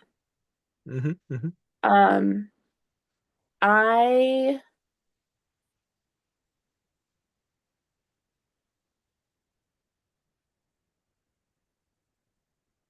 I would rate it, I think, a 7.5. This is the problem with our podcast is every time we just have such great conversations that I like feel really good about the Hmm. movie and I'm like, this is a great movie. Even though what we also talked about is like the terribleness of things. So Hmm. Hmm. yeah. What would Seven you and a rate it half. again? Okay. 7.5. You guys go so fast. Hold on. Hmm. 7.5. Half. 7. Got it. Boom. Love it. What would I, you rate it, Susanna? Especially um, since this is a favorite of yours. I'm curious. Well, not I necessarily a favorite, but formative one of you yours. know what? Like, I honestly am going to give this like a solid 8. I Like, love it. Yes. Mm. and it's a good solid 8. Like for Had the I, time that it was in, I yeah, do feel robbed, Yeah. so it can't get any higher. I have a feeling that the only reason that it didn't go lower than 8 is because Cher wasn't having anybody's fucking nonsense. right. Like I really, I, I really, I really, have really to, believe that. I have to tell you, like, had I seen this movie when, I think, had I seen this movie after I had seen Fried Green Tomatoes, or before I had seen Fried Green Tomatoes, I mean, had I seen it before, I think it would have kind of been the same sort of movie that Fried Green Tomatoes ended up being for me, which is that formative, like, I just love it kind of thing. Because part of it is like, I kind of want to be Alex. She has like this tomboyish name. She dresses in like over. Alex? Cher is hot in Oh this yeah. movie. I want to be her. And so, like, Oh yeah. yeah, I think it'd probably be an 8 out of 10 for me too, had it been. Had I So- seen it a little bit earlier in my What was the name of transgender the woman who was sapphic like? awakening. What was the name of the woman who died? Who was like church something or another? Anita Bryant. Felicia- Oh, the church lady. Anita Alicia Bryant. Alden. It's like Anita Bryant. It's kinda Alicia like- Alden. No, okay. That's Yes, so Anita funny. Bryant. That's so funny. I feel like she might have been. Yeah, I think she might have been my favorite kill. Yeah, that's good. Ooh. That's good. She was kind of a mess. I also think Suki is kind of hot with the glasses. The I'm gonna scenes where write she Anita wears the Bryant glasses, down I'm here like, because oh. that works. Yeah, I like it. That's fine. All right, are you Perfect. seeing my beautiful like graphics? Can you see them? No, we I cannot. don't have it up, but All right. I don't know if I will when I watch it back. And I love your beautiful graphics because you're amazing. I figured it out now because because you told me the order Yeah. and now I've got it. So now I've And got then Tombstone, I instantly changed the order. and then by you accident. instantly changed the order. You And I tried to was do like, that. I was like, "Ah!" why would you do that? I mean, Yeah. I had a graph. Like it's like It's kills, awesome. and then the tombstone, and then you could write in the name in the tombstone. And I literally Oh, made that's out cute. 10 books, spell book gifs, and then I copied it 3 times, and then I also added a little half one because I knew you people were gonna do a half. I knew you were, so there's also a little half gif that like wiggles in the air. Like it's I a love whole. I was very excited about I it. can't wait to watch it back. I'm so excited. I just want to like fast forward to the reading the film. Does this mean now, Emily, that you will actually start listening to / watching our episodes after notoriously never listening to or watching to our episodes? That's cute that you think that. Okay, I do have something to interject before we get to does it pass the HNAC test? Okay. Mm-hmm. Does it pass the Bechdel test? And the funny thing is, the movie actually kind of comments on this. I know, but what that's Alex why I'm is even like, asking. why are we always talking about men? Mm-hmm. Mm-hmm. I don't think it does, honestly. What about Susanna's favorite kill? Right? She's talking about the women, and sometimes it's what the women are doing with Daryl.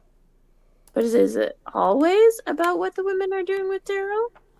But is she talking to another woman? I thought that's what had to be the Bechdel test, is a woman No, talking to she's another not. woman. She's talking She's to a She's talking to her man. husband. It's not always her husband. Sometimes it's at church and it's to a mixed group of people. But does that count or no? No, I don't think that counts. I think it has to be 2 named women characters talking to each other about something Okay. other than a man. So it has to be.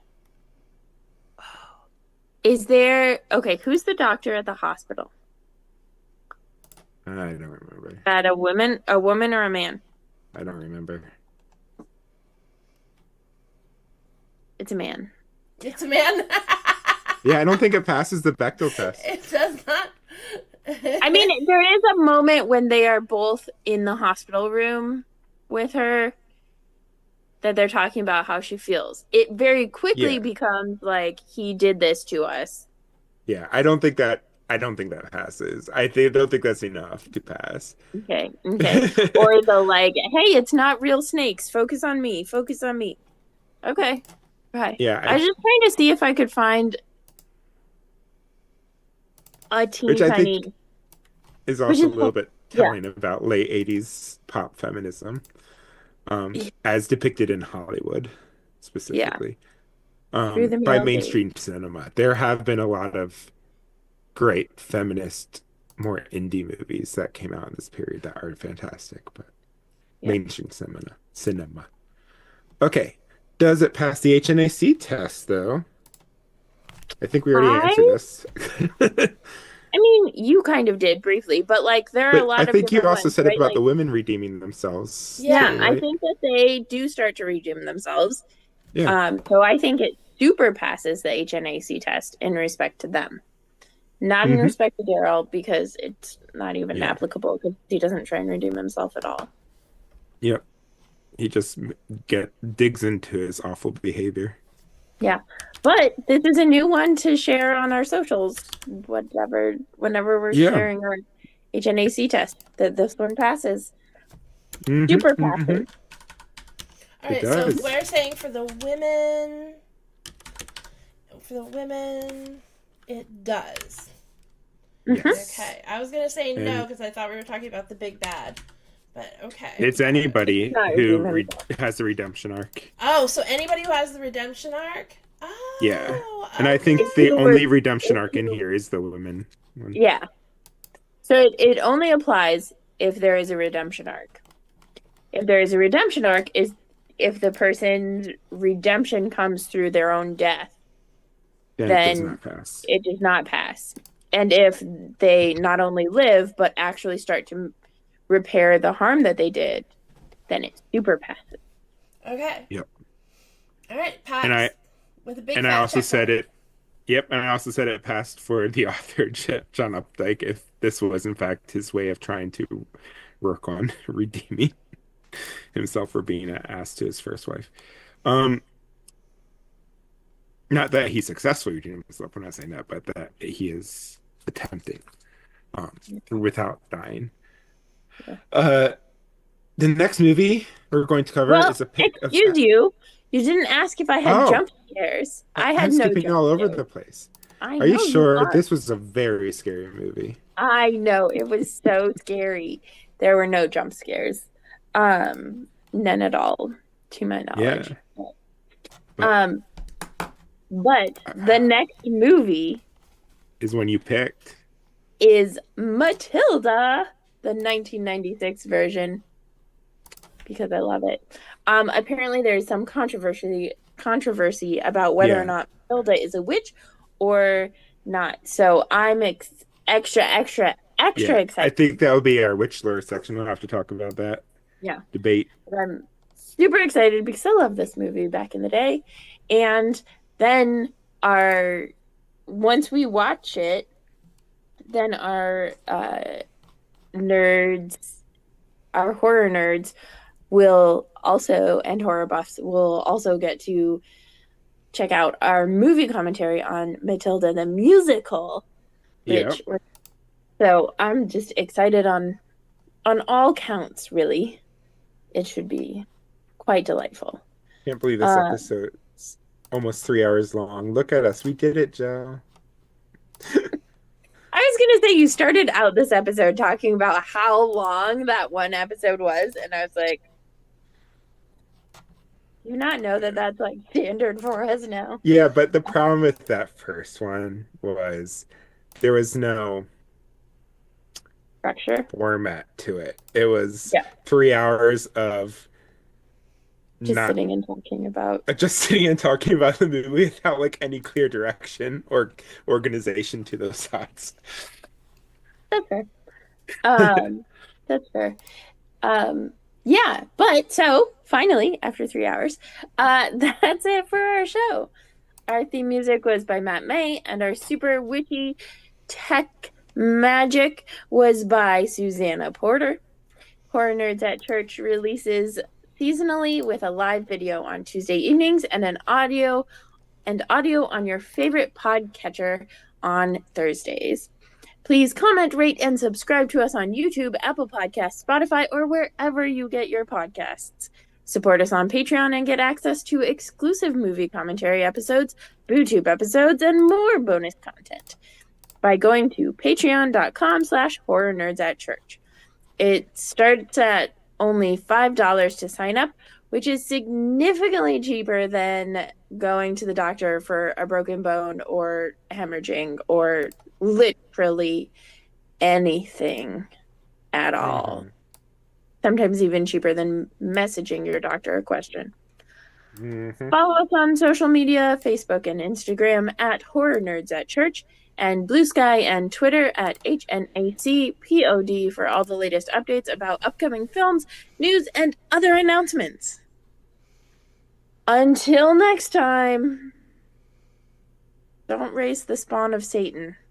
Oh, I like it. I was gonna say the dick ain't worth it, sisters.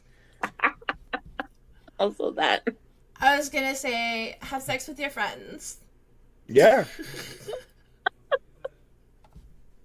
And for all of you women out there, remember that part of the Bible that says, do not lie with another man the way you would a woman. Do not lie with men the way you would a woman. You should be lying with women, not men. It's biblical. Just I saying. You heard love it here. that. Stephanie, my college roommate, in her intro to the Hebrew Bible class, had to write like things she was grateful for in the Hebrew Bible or something. And one of them that she put was like that when it says, you shall not lie with another man like you lie with a woman. Or it was something about like men should not lie with other men the way But it that they doesn't lie specifically say that. It just says, you will not lie with a man the way you would with a woman. There's different versions. So the one that she was like, I'm grateful that it says that because I am not a man, so it does not apply to me. So great. Anyway, yeah, I suppose we could like end the podcast now, I guess, or whatever. Yeah, I guess. Be gay. Do gay things. Sleep with your friends. Have a beautiful night. Right. Stay hydrated. Stay Be fabulous. hydrated. Hydrate, don't die straight.